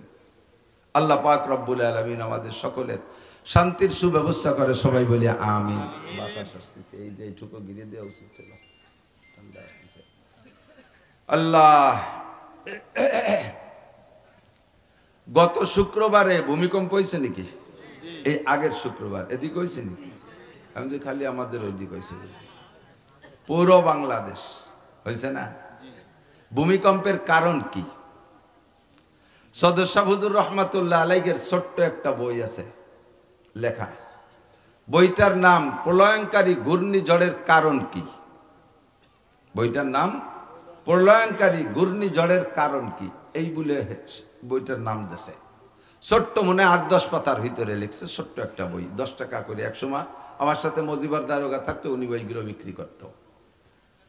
তোর ভিতরে লেখছে শুধু হুজুর, উপরে নাম দিয়েছে প্রলয়ঙ্কারী ঘূর্ণিঝড়ের কারণ কি, মূলত প্রাকৃতিক দুর্যোগের কারণ কি, ঘূর্ণিঝড়ের কারণ কি, ভূমিকম্পের কারণ কি, করোনার কারণ কি, ভূধসের কারণ কি, সিডার, সুনামি, নার্গিস, আইলা, আমপান, বুলবুল, ফানি, নাম শুনছেন না এগুলো বাংলাদেশে? এগুলোর কারণ কি, এটা কেন হয়? তো বিজ্ঞানীদের কাছে যদি জিজ্ঞাসা করি, তাহলে বিজ্ঞানীরা তাদের বিজ্ঞানী থিওরিতে অনেক জবাব দেয়। ঘূর্ণিঝড়ের কারণ হলো সাগরের ভিতরে জলবায়ু উত্তপ্ত হইয়া পাকের সৃষ্টি হয়, সেই পাকের নাম ঘূর্ণিঝড়। বাস, ঘটনা তো তাই। সত্যি সাগরের ভিতরে জলবায়ু উত্তপ্ত হইয়া পাকের সৃষ্টি হয়, সেইটা ঘুরতে ঘুরতে বিশাল রূপ ধারণ করে, তার নাম ঘূর্ণিঝড়। বুঝলাম, ঠিক আছে। তো এই ঘূর্ণিঝড় সাগরের ভিতরে তৈরি হয়, এ তো আমাকে বাড়ির দ্বারে তৈরি হয় না। 1 মাস আগের থেকে আবহাওয়াবিদরা সিগন্যাল দেয়, আর 1 মাস পরে ডিসেম্বর মাসের 16 তারিখে আসতেছে। আজকে 200 মাইল আসছে, কালকে আর 200 মাইল আসছে। এরপরে ধীরে ধীরে সিগন্যাল দিতে থাকে, 1 নম্বর, 2 নম্বর, 3 নম্বর, 10 নম্বর। এরপরে রাডারে ধরতেছে না, যার যার কাঁচা টাসা বাঁধিয়ে রেডি হয়ে যান। কিরা কোন দিক যাবেন? ঘরবাড়িতে পেলা পিণ্ডে বাঁধানোর চেষ্টা করেন। এই ঘূর্ণিঝড় 5000-7000 কিলোমিটার দক্ষিণে সাগরের ভিতরে তৈরি হলো, জলবায়ু উত্তপ্ত হয়ে তৈরি হলো। সারা দুনিয়ার নদ নদী, সাগর, খাল বিলের পানি সব দক্ষিণ দিক গড়ায়। এই ঘূর্ণিঝড়টা 10,000 কিলোমিটার দক্ষিণই তৈরি হইয়া এই উজো হইয়া আমাকে বাড়ির দিক আসে কে? বাইটি তো ওদিক চলে যাবে না, তো এদিক আসে কে? এটা জব দেন। জলবায়ু উত্তপ্ত হইয়া ঘূর্ণিঝড়ের সৃষ্টি হয়, কিন্তু ঘূর্ণিঝড় নিচের দিক না যায় উপরের দিক কেন আসে? বিজ্ঞানী বলো। ভূমিকম্প কেন হয়? কয় মাটির নিচ থেকে পানি, তেল ইত্যাদি বের করতে করতে তলে ফাঁকা হয়ে গেছে, এরপরে ঝাঁকি দিয়ে বসে পড়ে, এর নাম হলো ভূমিকম্প। দোস্তরে, বাংলাদেশের মাটির নিচ থেকে কতটুক পানি আর তেল গ্যাস বের করলাম যে ঝাঁকি দিয়ে এত জায়গা নিচু উঁচু করে ফেলে। মধ্যপ্রাচ্য, আরব আমিরাত, আরব কান্ট্রি, 40-42টা মুসলিম কান্ট্রি, সে জায়গার থেকে শত শত বছর, কত হাজার হাজার লক্ষ লক্ষ কোটি কোটি, জীবন ভরে কোটি বলতে বলতে হাঁটুর কোটি খুলে যাবে, তবুও কোটি বলা শেষ হবে না। এত টনকে টন, গ্যালনকে গ্যালন তেল বের করতেছে, সে জায়গা তো তলে ফাঁকা হয় না, সে জায়গা তো জাকি লাগলো না। জাকিটা বাংলাদেশে কেন লাগে? কও এবার, কও। তোমরা কত বড় বিজ্ঞানী, একটিবার প্রমাণ হোক। বিজ্ঞান পড়ায় তোমাদেরকে সরকার, বাংলাদেশ সরকার, প্রযুক্তি বিশ্ববিদ্যালয়, কত সায়েন্স বিজ্ঞান বিশ্ববিদ্যালয় বানাইয়া কোটি কোটি টাকা তোমাদের পিছনে খরচ করে, একটা কিছু আবিষ্কার করে দেখাইতে আজও পারো নাই বাংলাদেশি বিজ্ঞানীরা। এখন একটা সুইর ফাঁসা ফুটো উঠতে হবে, কি যে তাও দিশে পাও না। সুইটা বানাতে পারো, সাইডা নিয়ে ফুটো করে আনা লাগে। একটা মেশিন বানাইতে পারো না, একটা যন্ত্র বানাইতে পারো না, একটা কিছুই বানাইতে পারো না। এখনো পর্যন্ত সরকারের বস্তা বস্তা টাকা তোমাদের পিছনে খরচ করে। কথা বলেন ঠিক ঠিক না? কোন জায়গা থেকে কিছু আবিষ্কার করতে পারো না। মেডিকেল সায়েন্সের মেডিকেল বিশ্ববিদ্যালয়ের কোটি কোটি টাকা তাদের জন্য খরচ করতেছে, বিঘেকে বিঘে, একরকে একর জমি দিয়ে তাদের বড় বড় বিল্ডিং বানাই দিয়েছে। আজও পর্যন্ত তোমরা এমন একটা ডাক্তার বানাইতে পারো নাই যেই ডাক্তারের উপরে আস্থা তৈরি হতে পারে। যেই সরকার এই মেডিকেল বিশ্ববিদ্যালয় বানাইয়া তোমাদের পিছনে কোটি কোটি টাকা খরচ করতেছে, সেই ডাক্তাররাও তোমাদের কাছ থেকে বড়ি খায় না, তোমাদের কাছ থেকে চিকিৎসা নেয় না। সেই কি বলে রাজা বাচ্চারা, এমপি মন্ত্রীরা, সরকাররা তোমাদের কাছ থেকে ঔষধ খায় না। তাদের অসুস্থ হলে ভারতে চলে যায়, চেন্নাই, মাদ্রাজ, বোম্বে চলে যায়, সিঙ্গাপুর চলে যায়, বিদেশে চলে যায়। তোমাদের পিছনে লক্ষ লক্ষ কোটি কোটি টাকা খরচ করা সম্পূর্ণ বৃথা। কথা বলেন ঠিক ঠিক না? প্লেয়ারদের পিছনে, খেলোয়াড়দের পিছনে ফুটবল, তারপরে বটি বাড়ি বাড়িতে কি কয় ক্রিকেট, এদের পিছনে কত টাকা খরচ করতেছে? কোটি কোটি টাকা খরচ করছে, একটা কিছু অর্জন করে এনে দিতে পারছে কোনোদিন? কথা বলেন। বিশ্বকাপ তো দূরের কথা, একটা বাঙ্গা 4 কাপ এনে দিতে পারিনি। হ্যাঁ, 1 একেবারে আমার চোখের সামনে আমি যাব চট্টগ্রাম এয়ারপোর্টে ঢুকতেছি, এর মধ্যে দেখি বাংলাদেশের টাইগাররা যাইতেছে। একেবারে টাইগারকে ব্যাগেও বাংলাদেশের পতাকা, মাথায় একটা বান্দা, গেঞ্জিতি পতাকা, তারপরে সব জায়গায় পতাকা, যে পোশাক দেখা যায় সে জায়গায় পতাকা, যা না দেখা যায় হয়তো সে জায়গাও পতাকা, সব জায়গা পতাকা নিয়ে তারা বিমানে যাইতেছে। আমি জিজ্ঞেস করলাম, এই সোনা লক্ষ্মী তোমরা কোথায় যাও? কয় হুজুর দোয়া করেন, আমরা যাইতেছি বাংলাদেশের টাইগার হরিণ শিকার করতে। কোন কোন জায়গা যাবো? কয় সর্বপ্রথম যাব শ্রীলঙ্কা, তারপরে যাব পাকিস্তানের, পরে যাব ভারত। 3 দেশে খেলতে যাচ্ছি, দোয়া করেন। আমি কলাম জীবনে কোনোদিন তোদের জন্য দোয়া করি নাই, আজকে একটু দোয়া করলাম যেন তোরা জিতে আসতে পারিস। কয় হুজুর খেলার পক্ষে দোয়া করলেন? খেলা না, ওরা যা পারে লাইচোলা তৈরি আসলে জিতে আসুক, কোন জায়গায় কিছুতে জিততে পারে না। দুর্নীতি করা কত সহজ কাজ না? এ দুর্নীতি তুইও ফার্স্ট হতে পারি না, তাতে বলে সেকেন্ড হয়েছে। কথা হলো কোনটায় ফার্স্ট হতে পারে না, সেকেন্ড হয়, থার্ড হয়, কোনো জায়গায় ফেলও করে। আমি বললাম তোরা যা কয়দিন খেলবি? কয় 7 দিন। 7 দিন পরে যে আমি বিভিন্ন পত্রিকা, পেপার পত্রিকায় খবর নিচ্ছি, এরা গেল তো সাজে গুজে 10-20 জন এমপি মন্ত্রীরা তাদেরকে বিদায় ঘোষণা জানাইলি এয়ারপোর্টে আইসা। কিন্তু 7 দিন চলে যায়, 10 দিন চলে যায়, 15 দিন চলে যায়, তাদের আসার খবর শুনতে পারলাম না। এরপরে ওই খেলা দেখা পাল্টি একজনটা জিজ্ঞেস করলাম, অমুক তারিখে যে টাইগাররা গেল বিদেশে খেলতে জন্য, তারা কি দেখি জিতে নিয়ে আসলো? গেল তো খুব সাজিয়ে গুজে, আসলো কিভাবে তা তো জানলাম না। কয় জানবেন কি, রে পরে হারিয়ে গেছে, বাট এই বেসতে ভেনে ভেনে চলিয়েছে বলে। বস্তা বস্তা টাকা তাদের জন্য খরচ করে। আমি চ্যালেঞ্জ করে বলতে পারি, গর্ব করে বলতে পারি, আমার কওমি মাদ্রাসার ছাত্রদের পিছনে, খেলার পিছনে যদি সরকার সরঞ্জাম দেয়, খেলার পিছনে যদি সরঞ্জাম দেয়, তাহলে ইনশাআল্লাহ এরা বিদেশে যাইয়া ওখান থেকে তারা বিশ্বকাপ জীবনে একবার হলে এনে দেখাইতে পারবে। কতক্ষণ? তার হাজারো প্রমাণ। সারা পৃথিবীর যত আলেম আছে, তার মধ্যে হাদিসের উপরে সবচাইতে সারা পৃথিবীর সবচেয়ে বড় আলেম বাংলাদেশের সন্তান হযরত মাওলানা আব্দুল মালিক সাহেব। সারা পৃথিবীর যত হাফেজ আছে, সর্বকালের যেদিন থেকে প্রতিযোগিতা শুরু হয়েছে, সেই থেকে বাংলাদেশের হাফেজরা 110 দেশ, 120 দেশ, 115 দেশ, 100 দেশ, 99 দেশ, 50 দেশ, 10 দেশ, যত দেশের মধ্যে প্রতিযোগিতা হোক, বাংলাদেশে হাফেজরা 1 নম্বরে হয়ে আসে। কতক্ষণ? আমরা সায়েন্স পড়ি না, বিজ্ঞান পড়ি না, তারপর আমরা 76 কেজি বোমা বানাতে পারি। বুঝছেন না? 76 কেজি বোমা হুজুররা বানাইতো, তোমরা কি কচু বানাইছো? তোমরা যে চুন ছুটাইতে একটা টুল্লাও বানাতে দিছে বাউটা। বিজ্ঞানী হইছে, এদের পিছনে সরকার পয়সা খরচ করে একেবারে জলে কি বলা হয়, সাইতে পানি ডালা ছাড়া আর কিছু না। কথা বলেন? আল্লাহর রহমতে এদিকে আসেন, বিজ্ঞানী ছিল হযরত মাওলানা আব্দুর রাজ্জাক সাহেব, সদস্য হুজুর রহমাতুল্লাহের খলিফা, বাংলাদেশ খাদেমুল ইসলাম জামাতের জেনারেল সেক্রেটারি। উনি বাংলাদেশি বিজ্ঞানীদেরকে মানে তামাশা করে বলতেন। সুটপা মাদ্রাসার ওয়াজে আমার মনে আছে, গেছি ওয়াজ শুনতে, আল্লাহু আকবার। ওনার বয়ান এমন রসালু, এরকম কাটা কাটা বয়ান করতেন, সুট্টু ছিল না। ওনার বয়ান শোনার জন্য নানুপুরি হুজুর, যশোরে হুজুর, কাশিয়ানি হুজুর, গড়ডাঙ্গার মোহতাম সাহেব রুমে বসা ছিল, সব স্টেজে চলে আইছে। আইসে এই কয় বুড়ো ওনার সাথে বয়ান শুনতে শুনতে হাসতে হাসতে কান্দি দিতেছে, চোখ দিয়ে পানি ভরে। আমরা ওনার দিক চেয়ে হাসতেছি, যে এই যে মাঠের মধ্যে সবাই কিছুক্ষণ পরে ওনার দিক না তাকায় হাসতেছে সবাই, কিন্তু মাঠের মধ্যে তাকায় হাসতেছে। ঘটনা কি? পরে একটু আগায় যেয়ে যে সত্যি ওনার ওয়াজ শুনতে শুনতে একজন হাসি দিয়ে ঘুমাই রয়েছে, মানে তার ওই মুখ বন্ধ মনে নেই, ওদিকে ঘুম এসে গেছে। এমন রচালু বয়ান। উনি কইতে যে বাংলাদেশি বিজ্ঞানী, সুবহানাল্লাহ, বিজ্ঞানী আমাকে পাইছিও, হুজুরকে বিজ্ঞানী আমাকে পাইছো, ওরে কপাল। এইভাবে কইতেন। নারকেল গাছে উঠলো, কাঁচা দিয়ে যাই, সেই জায়গাতে শূন্য নারকেল একটা পারলো, পাড়িয়ে তাই শুলিয়ে তার বের মতাইলে হুটো হয়ে দিয়ে ওই উপর যে কোরআনি ডুয়ে দিয়ে ভিতরের নারকেল সব বেরোয়, পানিও খালো, নারকেলও খালো। এরপরে বাঁশের এরকম একখান চাইছে তার মাথার মধ্যে দিয়ে ডুয়েলো।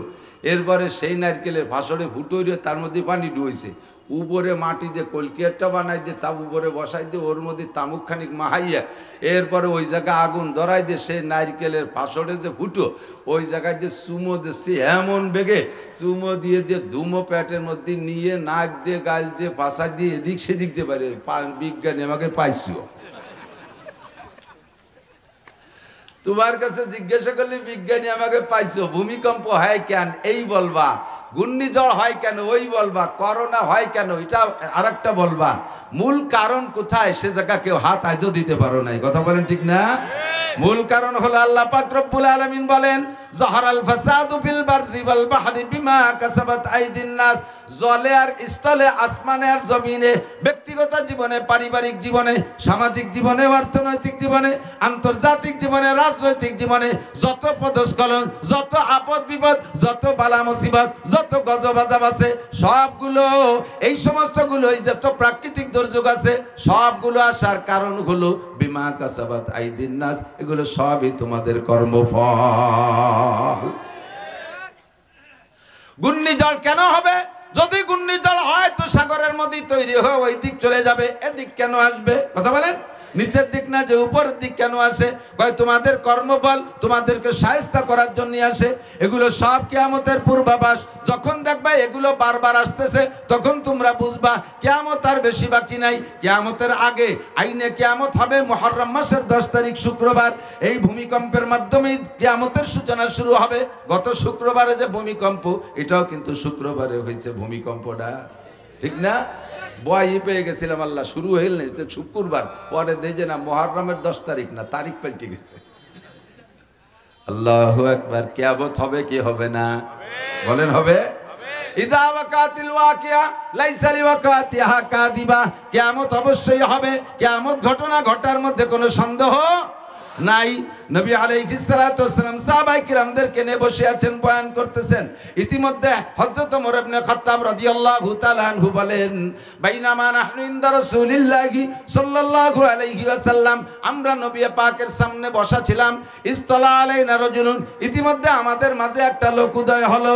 শাদীদু বায়াজিস সিয়াব ওয়া শাদীদু সাওয়াদিস শার, লোকটার গায়ে ধবধবে ফকফকে সাদা, এমন সাদা কাপড় জীবনেও কোনোদিন দেখি নাই।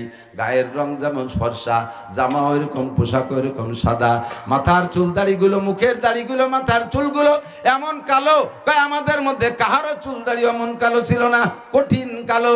আলা ইউরা আলাইহি আসারুস সফর, লোকটার হাতে সফরের কোনো ব্যাগেজ নাই, গায়ের ভিতরে চেহারার মধ্যে সফরের কোনো আলামত নাই।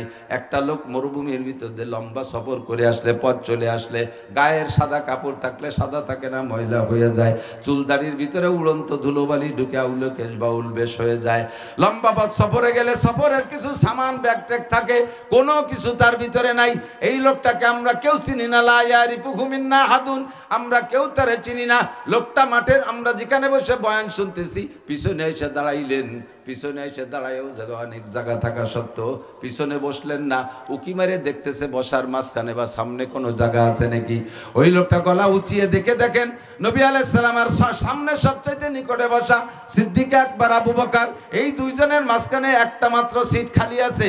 হাত ঝুঁকে ফাড়তে হাত্তা জালাসা ইলা নবী সাল্লাল্লাহু আলাইহি সাল্লাম, সামনের পর আইসা হুজুরের সামনে একেবারে বরাবর বসে গেলেন। বসার টেনশনটা ছিল, ফাসনাদা রুকবাতাইহি ইলা রুকবাতাইহি, ওনার হাঁটু দুটো হুজুরের হাঁটুর সাথে মিশিয়ে দিলেন। ওয়াজা কাফাইহি আলা ফাকিজাইহি, হাত দুইটা রানের উপরে রাখলেন। মুফাসসিরিন মুহাক্কিকিনরা বলেন নিজের রানের পরও রাখতে পারেন অথবা হুজুরের রানের পরও রাখতে পারেন, এটা বসার আদব। নিজের রানের পর রাখা সর্বশ্রেষ্ঠ আদব, আর হুজুরের রানের উপরে হাত রাখলে রাখতে পারেন এ উদ্দেশ্যে উনি যে কথাগুলো বলবেন যাতে হুজুর সেই কথাগুলো খুব মনোনিবেশ দিয়ে শোনেন, অথবা হুজুর বলবেন উনিও খুব আগ্রহের সাথে মুখের থেকে কথাগুলো নিবেন। এই জন্য দুইজনের ভিতরে তাল্লুক আর সম্পর্ক গড়ার জন্য হুজুরের রানের পরও হাত দিয়ে বসতে পারেন। এরপরে বৈশা লোকটা ভদ্রতার সাথে জিজ্ঞাসা শুরু করলেন। 4টি জিজ্ঞাসা, 3টি বলার আমি ওদিকে যাব না। 4র্থ নম্বর জিজ্ঞাসাটা আমি হাদিসের অংশ বের করে পড়েছি। 4র্থ নম্বর অংশ জিজ্ঞাসা করেছেন, ইয়া রাসূলুল্লাহ মাতা সাহ, হুজুর কিয়ামত কবে হবে? আপনার আগে যত নবী রাসূল চলে গেছে আমি তাদেরকে বলেছি আপনারা বর্তমানে দুনিয়া আছেন, একদিন দুনিয়া থাকবে না, দুনিয়াটা ধ্বংস হয়ে যাবে। এ দুনিয়া ধ্বংসের মধ্যে কোনো সন্দেহ নাই। ইদা ওয়াকাতিল ওয়াকিয়া লাইসা লিওয়াকাতিহা কাযিবা, দুনিয়া ধ্বংস হবে, কিয়ামত হবে, এর মধ্যে কোনো সন্দেহ। আমি সব নবীকে বলার পরে নবীরা বলতেন আমাকে জিবরাইল মাতাসা কিয়ামত কবে হবে আমি তো তা বলতে পারি না, কারণ আল্লাহ পাক নিজেই বলেছেন ইন্নাল্লাহা ইনদাহু ইলমুস সাআ, পাঁচটা জিনিস আল্লাহ পাক হাতে রেখেছেন। হাজারো জ্ঞান মানুষকে দিয়েছেন, পাঁচটা জিনিস আল্লাহ হাতে রেখেছেন। এক নম্বরে ইন্নাল্লাহা ইনদাহু ইলমুস সাআ, কিয়ামত কবে হবে, ধ্বংস কবে হবে, এইটা কেউরে আল্লাহ জানাই নাই, কোন নবী রাসূলকেও জানাই নাই, আমি জিবরাইলকেও বলে নাই। কিয়ামত কবে হবে, যে ইসরাফিলের সিংহার বুকে দুনিয়া ধ্বংস হবে, সেই ইসরাফিল আলাইহিস সালামকে কোনো সাল তারিখ বলে দেওয়া হয় নাই। ইন্নাল্লাহা ইনদাহু ইলমুস সাআ, কিয়ামতের তারিখ আল্লাহই জানে। ওগো নবী, আমি কোন নবীরে বলতে পারি নাই। আপনি কিছুদিন আগে মেরাজে গিয়েছিলেন, আল্লাহ পাকের সামনে বসে অনেক গোপন তথ্য সংগ্রহ করে নিয়ে আসছেন। আপনি কি জানেন মাতাসা, কিয়ামত কবে হবে? নবী পাক জবাব দিলেন, মাল মাসউলু আনহা বিআলামা মিনাস সাইল। ভাই জিবরাইল, ভাই রে, যেই ব্যাপারে তুমি জিজ্ঞাসা করছো তোমার চাইতে আমি একটু বেশি জানি না। অর্থাৎ কিয়ামত কবে হবে তুমিও যেমন জানো না, আমি এরকম জানি না। এবার জিবরাইল বললেন, ওই ভদ্রলোক জিবরাইল, যেহেতু বারবার আসতেছে বলেই বললাম, ভদ্রলোকের নাম জিবরাইল। উনি এবার হুজুরকে বলতেছেন, হুজুর কিয়ামতের নির্ধারিত তারিখ বলতে পারেন না, ঠিক আছে, তবে আমা ইমারাতুহা, তার পূর্বাভাস কি বলতে পারবেন?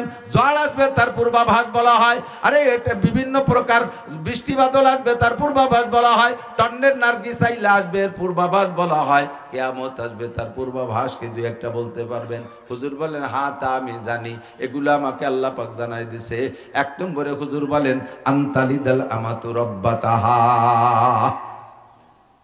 খেয়াল, আনতালিদাল আমাতু রাব্বাতাহা, যখন দেখবা দুনিয়ায় বান্দির পেটে প্রেসিডেন্ট পয়দা হয়, বান্দির পেটে প্রেসিডেন্ট পয়দা হয়, বান্দির বাচ্চা চেয়ারম্যান হবে, বান্দির বাচ্চা মেম্বার হবে, বান্দির বাচ্চা উপজেলা চেয়ারম্যান হবে, বান্দির বাচ্চা এমপি হবে, বান্দির বাচ্চা মন্ত্রী হবে, বান্দির বাচ্চা বড় অফিসার হবে, আরে বান্দির বাচ্চা জাতিসংঘের মহাসচিব হবে, বান্দির বাচ্চা সারা পৃথিবীকে পরিচালনার কাঠি ঘুরাবে। এরকম যখন তোমরা দেখবা, কারণ দুনিয়াটা হলো একটা গাড়ি, গাড়ি চালানোর জন্য ড্রাইভার লাগে, ড্রাইভার যদি দক্ষ হয় তাহলে গাড়িটা সুন্দরভাবে চলে, আর ড্রাইভার যদি অদক্ষ হয়, ড্রাইভার যদি অযোগ্য হয় তাহলে তার হাতে গাড়িতে ধাক্কা খায়, খাতে পড়ে, খালে পড়ে, অ্যাক্সিডেন্ট করে। কথা বলেন ঠিক কি ঠিক না? দুনিয়া নামক এই গাড়িটাকে চালানোর জন্য আল্লাহ পাক যোগ্য যোগ্য ড্রাইভার শুরু থেকে তৈরি করে পাঠিয়েছেন। সর্বপ্রথম ড্রাইভার আদম আলাইহিস সালাম, এরপরে ড্রাইভার শীস আলাইহিস সালাম, তারপরে মাহলাইল আলাইহিস সালাম, তারপরে ইদ্রিস আলাইহিস সালাম, তারপরে নূহ আলাইহিস সালাম, এরপরে ইব্রাহিম আলাইহিস সালাম, এরপরে ইসমাইল আলাইহিস সালাম, এরপরে ইসহাক আলাইহিস সালাম, ইয়াকুব আলাইহিস সালাম, ইউসুফ আলাইহিস সালাম, সুলাইমান আলাইহিস দাউদ, মুসা আলাইহিস সালাম, দাউদ আলাইহিস সালাম, সুলাইমান আলাইহিস সালাম, ইদ্রিস আলাইহিস সালাম, কি বলে সুলাইমান আলাইহিস সালাম, এরপরে হযরত ঈসা আলাইহিস সালাতু ওয়াস সালাম, আখেরি ড্রাইভার নবুয়তের সিরিয়ালে মুহাম্মদুর রাসূলুল্লাহ সাল্লাল্লাহু আলাইহি ওয়াসাল্লাম। এই সমস্ত ড্রাইভারকে আল্লাহ পাক আরশে আজিমে বসাইয়া রূহের জগতে প্রশিক্ষণ দিয়া দুনিয়া চালানোর জন্য পাঠিয়েছেন। নবী আলাইহিস সালাতু ওয়াস সালামের সিরিয়াল শেষ হয়ে যাওয়ার পরে Abu Bakr driver, Omar driver, Usman driver, Ali driver, Muawiya driver, Omar ibn Abdul Aziz driver, বাদশা শাহজাহান ড্রাইভার, বাদশা আলমগীর ড্রাইভার, এই সমস্ত দামি দামি আল্লাহ ওয়ালারা যতক্ষণ পর্যন্ত এই দুনিয়ার গাড়ি চালানোর ড্রাইভিং করেছেন, অতদিন পর্যন্ত দুনিয়াটা সুন্দর চলছে, গাড়িটা ভালো চলছে। এই সিরিয়াল চলে যাওয়ার পরে যখন দুনিয়ার ড্রাইভার হবে, আনতালিদাল আমাতু রাব্বাতাহা, সুদখোর, ঘুষখোর, মাগিবাজ, ফাঁকিবাজ, লম্পট, লুচ্চ, টোন মারে, মন মারে, রাস্তা মারে, খাল মারে, বিজিএফ কার্ড মারে, পঙ্গু ভাতা মারে, বয়স্ক ভাতা মাইরে খায়। কথা বলেন? ব্রিজ মারে, কালভার্ট মারে, রাস্তার পিসকো মেরে খেয়ে ফেলায়, কারেন্টের খাম্বা তার সহ গিলে খেয়ে ফেলায়। এইরকম মারিং ম্যান, ফাঁকিবাজ, ধোঁকাবাজ, লম্পট, এরা যখন দেশের স্টার্টিং ধরবে, এই গাড়ির স্টার্টিং ধরবে, তখন এ গাড়ি আর রাস্তায় চলবে না, বারবার ধাক্কা খাবে, ভূমিকম্প হবে, ভূধস হবে, অগ্নিবৃষ্টি হবে, অনাবৃষ্টি হবে, অতিবৃষ্টি হবে, জলোচ্ছ্বাস হবে, মানুষের চেহারা বিকৃত হয়ে যাবে, আবহাওয়া গরম হয়ে যাবে, সব কিছু অনিয়ম হয়ে যাবে। এগুলো সব নিয়ে খাদে পড়বে, তাই ছাড়া আর কিছু না। আনতালিদাল আমাতু রাব্বাতাহা, ইযা উসিদাল আমরু ইলা গায়রি আহলিহি ফান্তাযিরিস সাআ অন্য হাদিসে আছে ইদা মুদিহাল ফাসিকু গজিবার রব, যখন সমাজের মানুষের স্বভাব নষ্ট হয়ে যাবে তারা বুঝে শুনে এই সুদখোর দুর্নীতিবাজদেরকে তারা সমর্থন করবে, আর এই যোগ্য চেয়ারটায় যত বদমাইশদেরকে বসানোর জন্য তারা চেষ্টা চালাইবে, তখন তাদের উপরে আমি আল্লাহ জালেম চাপাই দেব, জালেমরা জুলুম করবে আর তারা জালেমকে বসানোর জন্য সমর্থন করবে। তখনই আসমান থেকে একের পর এক গজব আসতে তালে থাকবে। আল্লাহু আকবার। একদিকে দাঁড়াইছে একজন বিএ পাস, আর একদিকে দাঁড়াইছে এক পাঙ্কু। পাঙ্কু গাঁজাখোর, কয়টা পয়সা হইছে কতক্ষণ? বিএ পাস ভদ্রলোক, হাই স্কুলের হেডমাস্টার, কলেজের প্রফেসর, সে ভোট পায় না। পাঙ্কু গাঁজাখোর, গাঁজা খাওয়া লাগে পয়সা দিয়ে, ভোট কামাই করে ফেলাইছে। নামও তার বোতল। নাম কি? বোতল। মার্কা কি? বোতল। খায় কি? বোতল। কয় না, কথা কয় না। বোতল খায়। কি খায়? বোতল। বাইকে দিলে ভোট, বোতল খাবে দেশের লোক। এই বোতল পার্টিতে যখন ভোট পড়া শুরু হয়ে যাবে, এই চেয়ারে বসবে এই বোতল পার্টি। তখন তোমরা সারা দুনিয়ার মৌলবীকে নিয়ে দোয়া মুনাজাত করে জালাল খতম পড়াইয়া আর কাজ করতে পারবা না, আর কাজ করতে পারবা না। তখন তোমাদেরকে ওর মাধ্যমে শাসন করা হবে, দেশটা চুষে খেয়ে ফেলবে। এই দেশের চোকালারা টাকা পায় না, চোকালারা টাকা সয়ে দেয় না, কানাডারে বিল্ডিং বানায় দেয়। কানাডা, কানাডা, কানাডা দেশে না, কানাডা, ওর নাম তুই যেন কানাডা। বেগমপাড়া বিল্ডিং হয়ে যায় হাজার হাজার, আর আমরা গরিব গরিবেরা টাকা সয়ে দেখি না। নেলো কিনা ওই জায়গায় টাকা? ওই যে কানাডায় টাকা নেছে কিনা? আহমদ ছবি সাহেব, কথা কয় না। আহমদ ছবি সাহেব, হাটাজারি হুজুর, পটিয়া, বাবুনগর, জিরি, নাজিরাট, লালবাগ, ফরিদাবাদ, মালিবাগ, যাত্রাবাড়ি, গহরডাঙ্গা, পুড্ড মাদ্রাসা, বাহিদ্য মাদ্রাসা, শামসুল উলুম, কোন মাদ্রাসার হুজুররা বিদেশে টাকা নেই। টাকা নেছে কারা? যেই বোতল ভাইদের পিছনে নাচছি সেই বোতল ভাইরা। কথা বলেন ঠিক কি ঠিক না? কোন চাষি বা কম সালুন খার জম। এক চাষিরে দোষ দিয়ে লাভ নাই, সব চাষিরে দেখা হয়ে গেছে 54 বছর পর্যন্ত। ঠিক কি ঠিক না? আল্লাহু আকবার। নবী পাক বলেন কিয়ামতের পূর্বাভাস, আনতালি দালামাতু রাব্বাতাহা, যখন দেখবো বান্দির পেটে প্রেসিডেন্ট পয়দা হয়, বান্দির বাচ্চা প্রেসিডেন্ট হয়। এ হলো একটা তরজমা। আর একটা তরজমা হলো যখন সন্তানরা মায়ের সাথে বান্দির পয়দা গেছে, যে কোনো সময় ধ্বংস হতে পারে। 1500 বছর আগে হুজুর বলছেন যখন এরকম হবে, এখনই কি বলা লাগবে যে আর হবে? এখন হবে না হচ্ছে? একটু জোরে বলেন, হবে না হচ্ছে? আর কি সামনে বাকি আছে না রানিং হয়ে গেছে? অবশ্যই সব রানিং হয়ে গেছে। এরপরে হুজুর বলেন ও আন্তারাল হুফাতাল উরাতাল আ, হুফা মানে খালি পায়, হাফি মানে খালি পায়। এমন এমন গরিবের বাচ্চা, গরিব একটা সময় জুতো স্যান্ডেল পায় নাই পরনের জন্য, খালি পায় ঘোরাফেরা করছে। আন্তারাল হুফাতাল উরা, পর্যাপ্ত পরিমাণ পোশাক পায় নাই, খালি গায়ে ঘোরাফেরা করছে। শীতের সময় পর্যাপ্ত কাপড় পায় নাই, আগুন জ্বালাইয়া সেখান থেকে হিট নেছে, গায়ে হিট নেছে, তাপ নেছে, এভাবে জীবনযাপন করছে। হুফা আলা। এরপরে ক্ষুধার্ত, বাড়ি বাড়ি যে যে চারটে চারটে পান্থা পানি চেয়েছে খাইছে, এমন গরিবের গরিব। আলা তার আশা, এবং কোনো যোগ্যতা না থাকার কারণে, সার্টিফিকেট না থাকার কারণে ভালো কোনো চাকরি পায় নাই, মানুষের বাড়ি রাখালি করে বেড়াইছে। ছাগলের রাখাল, গরুর রাখালি, বাৎসরিকভাবে রাখালি করত, বাৎসরিকভাবে রাখালি ছিল। আপনারা মুরব্বীরা বলেন, একসময় আপনাদের বড় বড় ভালো ভালো ফ্যামিলিতে বাৎসরিকভাবে রাখাল রাখতেন, মনে আছে নাকি?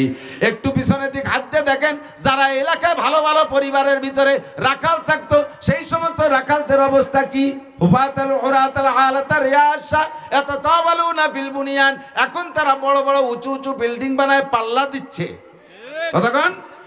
চারটে ভাতের জন্য দাঁড়ে দাঁড়ে ঘুরছে, পর্যাপ্ত পোশাক পায় নাই, পায়ে একটা স্যান্ডেল নাই, শীতকালে পাউ ফাইটে বালি ভাঙ্গির মতো সৌসির হয়ে যাইতো। এই বাড়ি বাড়ি চেয়েছে, চারটে পান্তা পানি খেয়ে বেড়াইছে। হঠাৎ করে আঙ্গুল ফুলে কলা গাছ, আঙ্গুল ফুলে কলা গাছ। সে এখন আপনাদের আমাদের সব জায়গায় আছে, সারা বাংলাদেশ জুড়ে লম্বা লম্বা উঁচু উঁচু বিল্ডিং এর পাল্লা দেয়। যেই বাড়ির চাকর ছিল সেই বাড়ির বিল্ডিং ছিল দোতলা, ও পয়সা হওয়ার সাথে সাথে বিল্ডিং বানাইছে 4 তলা। ওই বাড়ির দোতলা থাকলে আমারটা হবে 4 তলা, উনার গাড়ি কয়খান 5 খান, আমার হবে 10 খান, উনার কি গাড়ি নরমাল ট্রাক, আমার হবে ডিস্ট্রিক্ট ট্রাক, উনার কি গাড়ি, উনার কি বাস, কয় উনার লোকাল বাস, আমার হবে পরিবহন, উনার কয়টা ট্রাক কি বলা হয় গার্মেন্টস আছে 5টা আছে, আমার হবে 10টা।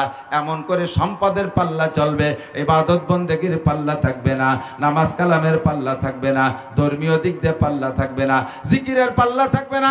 কখনো কথা বলবে না ও নামাজ পড়ে কি পরিমাণ, কয় 5 ওয়াক্ত, আমি পড়বো আরো 5 ওয়াক্ত বেশি, আমি নফল পড়বো, ইশরাক পড়বো, আবিন পড়বো, চাষ পড়বো, তাহাজ্জুদ পড়বো, আমি বাদাত জাওয়াল পড়বো। এমন করে নামাজের পাল্লা দেবে না। ও কেমন করে ইবাদত করে, কয় ও 1 চিল্লা দেছে আমি 3 চিল্লা দেব, এই চিল্লার পাল্লা থাকবে না। ও কি করে, কয় কোরআন শরীফ পড়তে পারে না, খালি নামাজ পড়ে, আমি কোরআন শরীফ পড়া শিখবো, এই পাল্লা থাকবে না। ও কি করছে, কয় উমরা করছে, আমি হজ করব, এ পাল্লা থাকবে না। একটু পানি দেন। ইয়াতাতাওয়ালুনা ফিল বুনিয়ান, বিল্ডিং এর পাল্লা চলবে। এগুলো কি সামনে চলবে না চালু হয়ে গেছে? একটু বলেন, চলবে না চালু হয়ে গেছে? হুজুর বলেন এগুলো কিয়ামতের আলামত। এই কিয়ামতের আলামতের মধ্যে নবী পাক বলেন আরো 15টা আলামত আছে। মাঝে মাঝে ওয়াজের মধ্যে বলি, এবারই সামনে বাইতে গেছে। ভূমিকম্প কেন হলো? এই ভূমিকম্পের কথাটাই নবী পাক বলেছেন, রিহান হামরা জালজালাতান ওয়া মাসকান ওয়া কাজফা। দুনিয়ায় মানুষের স্বভাব, মানুষের আমল আখলাক যখন এমন হবে, তখন যে গজবগুলো কিয়ামতের আগে শুরু হবে, তার ভিতরে 1 নম্বর গজব হলো গরমকালে হাওয়া এমন গরম হয়ে যাবে যা সহ্যের বাহিরে, গরমে মানুষ মরা শুরু হয়ে যাবে। 2 নম্বরে জালজালা, দেশে বারবার ভূমিকম্প হবে। 3 নম্বরে মাসকা, মানুষের চেহারা পরিবর্তন হয়ে যাবে। 4 নম্বরে কাজফা, পাথর বর্ষণ, শিলা বর্ষণ হবে। অনাকাঙ্ক্ষিত বৃষ্টি বর্ষায় আর ঝড় তুফানে মানুষের সোনার ফসলগুলো কেড়ে নিয়ে যাবে। এই সমস্ত গজবের কারণ হলো 15টা। একটু বলেন কয়টা? কষ্ট হচ্ছে? আল্লাহ 15টার ভিতরে 1 নম্বর হুজুর বলেন ইজাত্তু কিদাল ফাই উদাওয়ালা। যখন দুনিয়ার মানুষ, কোন দেশের মানুষ, ইজাত্তু কিদাল ফাই উদাওয়ালা, যুদ্ধে বিজয়ী সম্পদ, আমার দিক, যুদ্ধে বিজয়ী সম্পদকে যখন নিজের দৌলত মনে করবে। বাংলাদেশকে স্বাধীনের পর থেকে আমাদের যত দ্বন্দ্ব, ওই একটা জায়গায় দেখতেছি, গজবের কারণ, ভূমিকম্পের কারণ, এইটাই একটা কারণ। 1 নম্বর ইজাত্তু কিদাল ফাই উদাওয়ালা, যুদ্ধে বিজয়ী সম্পদকে নিজের সম্পদ মনে করে কামড়া কামড়ি। এক দল কয় আমরা স্বাধীন করছি, আর এক দল কয় আমরা ঘোষণা দিছি। এই স্বাধীন আর ঘোষণা নিয়ে 2 দলের কামড়া কামড়িতে সারা বাংলাদেশের 18 কোটি মানুষ অস্থির। ভূমিকম্প কেন হয়? যত দোষনন্দ গোস মৌলবীকে উপরে 10 কয়। আগে এত হুজুরও ছিল না, এত আযাব গজবও ছিল না। তাই কি হুজুর ভাই যে আযাব গজব বাড়াইছে নাকি? এই কথাটা ফিরাউনি কথা। এই কথাটা কি কথা? ফিরাউন 300 বছর পর্যন্ত রাজত্ব চালাইছে, মাতুবাড়ি করছে, এর ভিতরে কোনো আযাব গজব আসে নাই।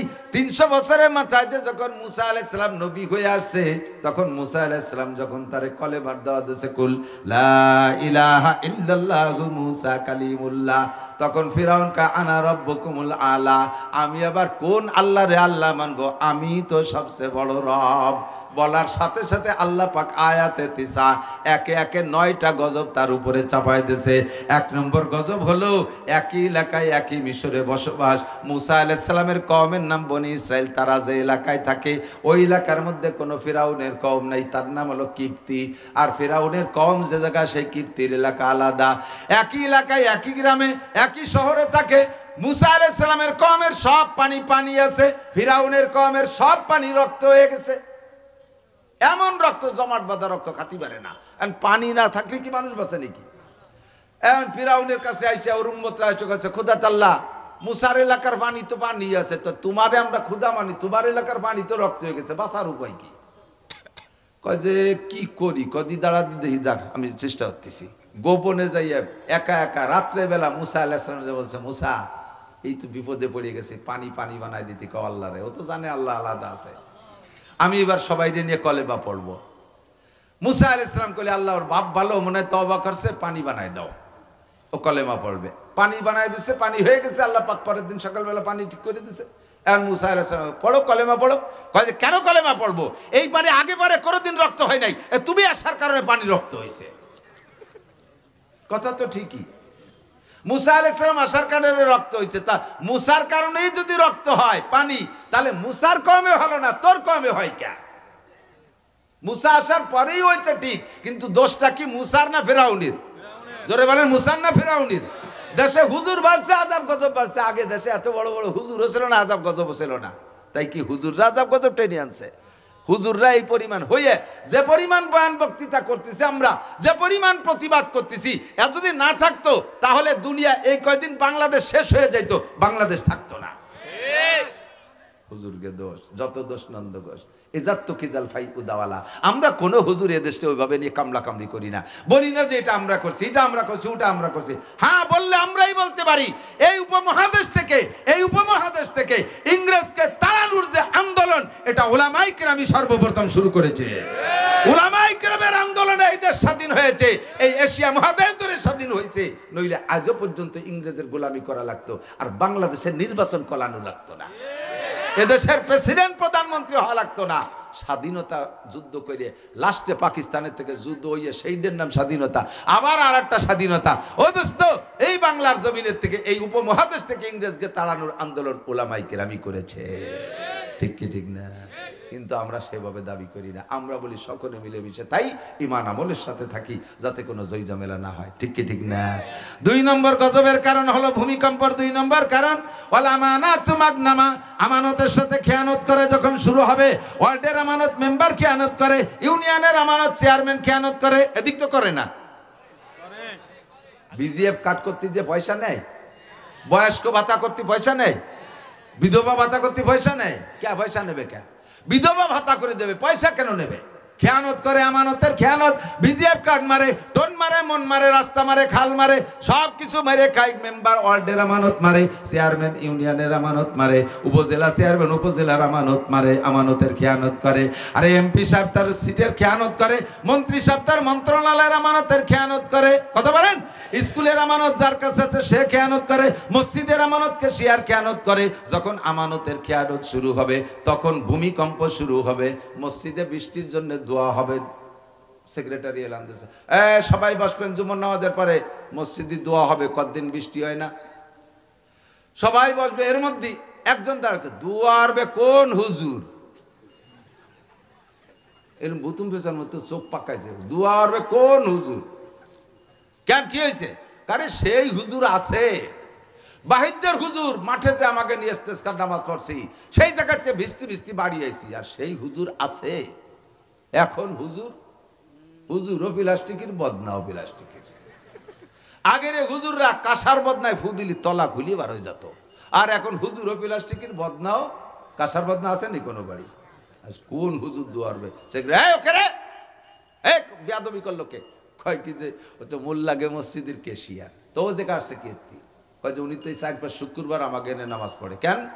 ওনার কাছে ক্যাশের টাকা রয়েছে মসজিদে, সেইটাই উনি এই মাইয়ে বিয়ে দিছে, পরে মসজিদের কাজ করবে, সেই সময় টাকা দিতে পারতেছে না বলে রাগারাগি বাদ দেয়, আমাকে মসজিদে নামাজ পড়ে। আর এই নুস্য এ কয় কি যে কোন হুজুর দোয়া আসবে? এই যে বৃষ্টি বন্ধ হয়েছে, এটা তোর কারণে হয়েছে। কথা বলেন না কেন? তোর কারণে হয়েছে। আমার একটা বদনা দাও, আমি ফু দেবো, এখনো তলা খুলিয়ে যাবে। একটা বদনা কাঁসার দাও তো, কাঁসার বদনা আগের হুজুররা ফু দিলি, বাইদ্যের হুজুর ফুল দিলি খুলিয়ে যেত, তলা বেরোয় যেত। পুড্ডর হুজুর তলায় ফু দিলি, বদনার তলা বেরোয় যেত। আর এক হুজুর ফু দিলি, তলা বেরোয়। এখন আমি ফু দেবো, তলা না খুললি পারে এই জায়গার থেকে এই পুড্ডতে বাড়ি যাবো না। বদনাটা দাও তো, বদনাটা আমারে দাও তো, বদনাই তো প্লাস্টিকের। কাঁসার একটা বদনা দাও। কোন বাড়ি সুদ না আছে? সুদখোর, ঘুষখোর, বেড়া, ক্যাডাম, কারিদাস, বিআরডিবি, শনিবার, জাগরণী চক্র, আশা, প্রশিকা, গ্রামীণ ব্যাংক, বেপারদা, বেনামাজি, কোন বাড়ি না আছে? বদনাটা কাঁসার কোন বাড়ি আছে? সব বাড়ি তো প্লাস্টিক। দেবো কারে? তনহমা সুদ্দাক দাক পুম্বা কুজা কুজানে হাম, তনহমা সুদ্দাক দাক পুম্বা কুজা কুজানে হাম, এক দিলে মন সদা রেজু দিল বা কুজা কুজানে হাম, এক দিলে মন সদা রেজু দিল বা কুজা কুজানে হাম। সারা গা ক্ষত বিক্ষত, ঔষধ লাগাবো কোন জায়গায়? দাইয়ে পে বুড়ির পাশায়াত, দাইয়ে ভাইয়া বুড়ির ভাষায়াত এক জায়গায় কয় সেমনি বসে বসে গল্প হতেছে, ওর মধ্যে এক বুড়ি আছে, কিরা যেন বাইশ আসছে, তাতে গন্ধ সবাই দোষ দিয়ে তুই দিছিস, সবাই ঠেলাঠেলি হয়ে কেউ দেই নেই, লাস্টে কয় বুড়ি দেশে। আর বুড়ি তো আর ঝগড়া হতে পারতেছে না, বুড়িরই অজু বানানো লাগলো, অথচ বাদ দেশে আর একজন। সারা দেশ ভরে মেম্বার, শহীদার, দফাদার, সবচেয়ে বড় ঘুষখোর বর্তমানে, সবচেয়ে বড় ঘুষখোর বর্তমানে বলেন জানেন কে? সবচেয়ে বড় ঘুষখোর সাংবাদিকরা। সবচেয়ে বড় ঘুষখোর সাংবাদিকরা মিথ্যে সংবাদ বানাইয়া মানুষকে বিপদে ফেলাইতেছে, মানুষের নামে অপপ্রচার দিচ্ছে। যাদের নামে বড় ঘুষখোর বলে বদনাম পুলিশ, সে পুলিশের কাছ থেকে সাংবাদিকরা ঘুষ খায়। পুলিশটা এক পাশে ফেলাই দিয়ে, স্যার টাকা দেন, নইলে কিন্তু এটা সার্কুলার দিয়ে দেবো। বাবা তোর পায়ে ধরি, আমি 2 লাখ টাকা ওই জায়গাতে আনছিলাম, তোরে 3 লাখ টাকা দেবেন, আমার নামটা কইস না। আর আমাকে দোষ দেয়, ফু দেয় না, সেই ফু দিয়া হুজুর নেই। ওয়ালা আমানাতু মাগনামা, আমানতের সাথে খেয়ানত। মসজিদের আমানত খেয়াল রাখেন, একটু মনে রাখেন। কেশিয়ার যারা আছেন, মসজিদের কেশিয়ার পদ নেওয়ার মতো চেষ্টাই করবেন না।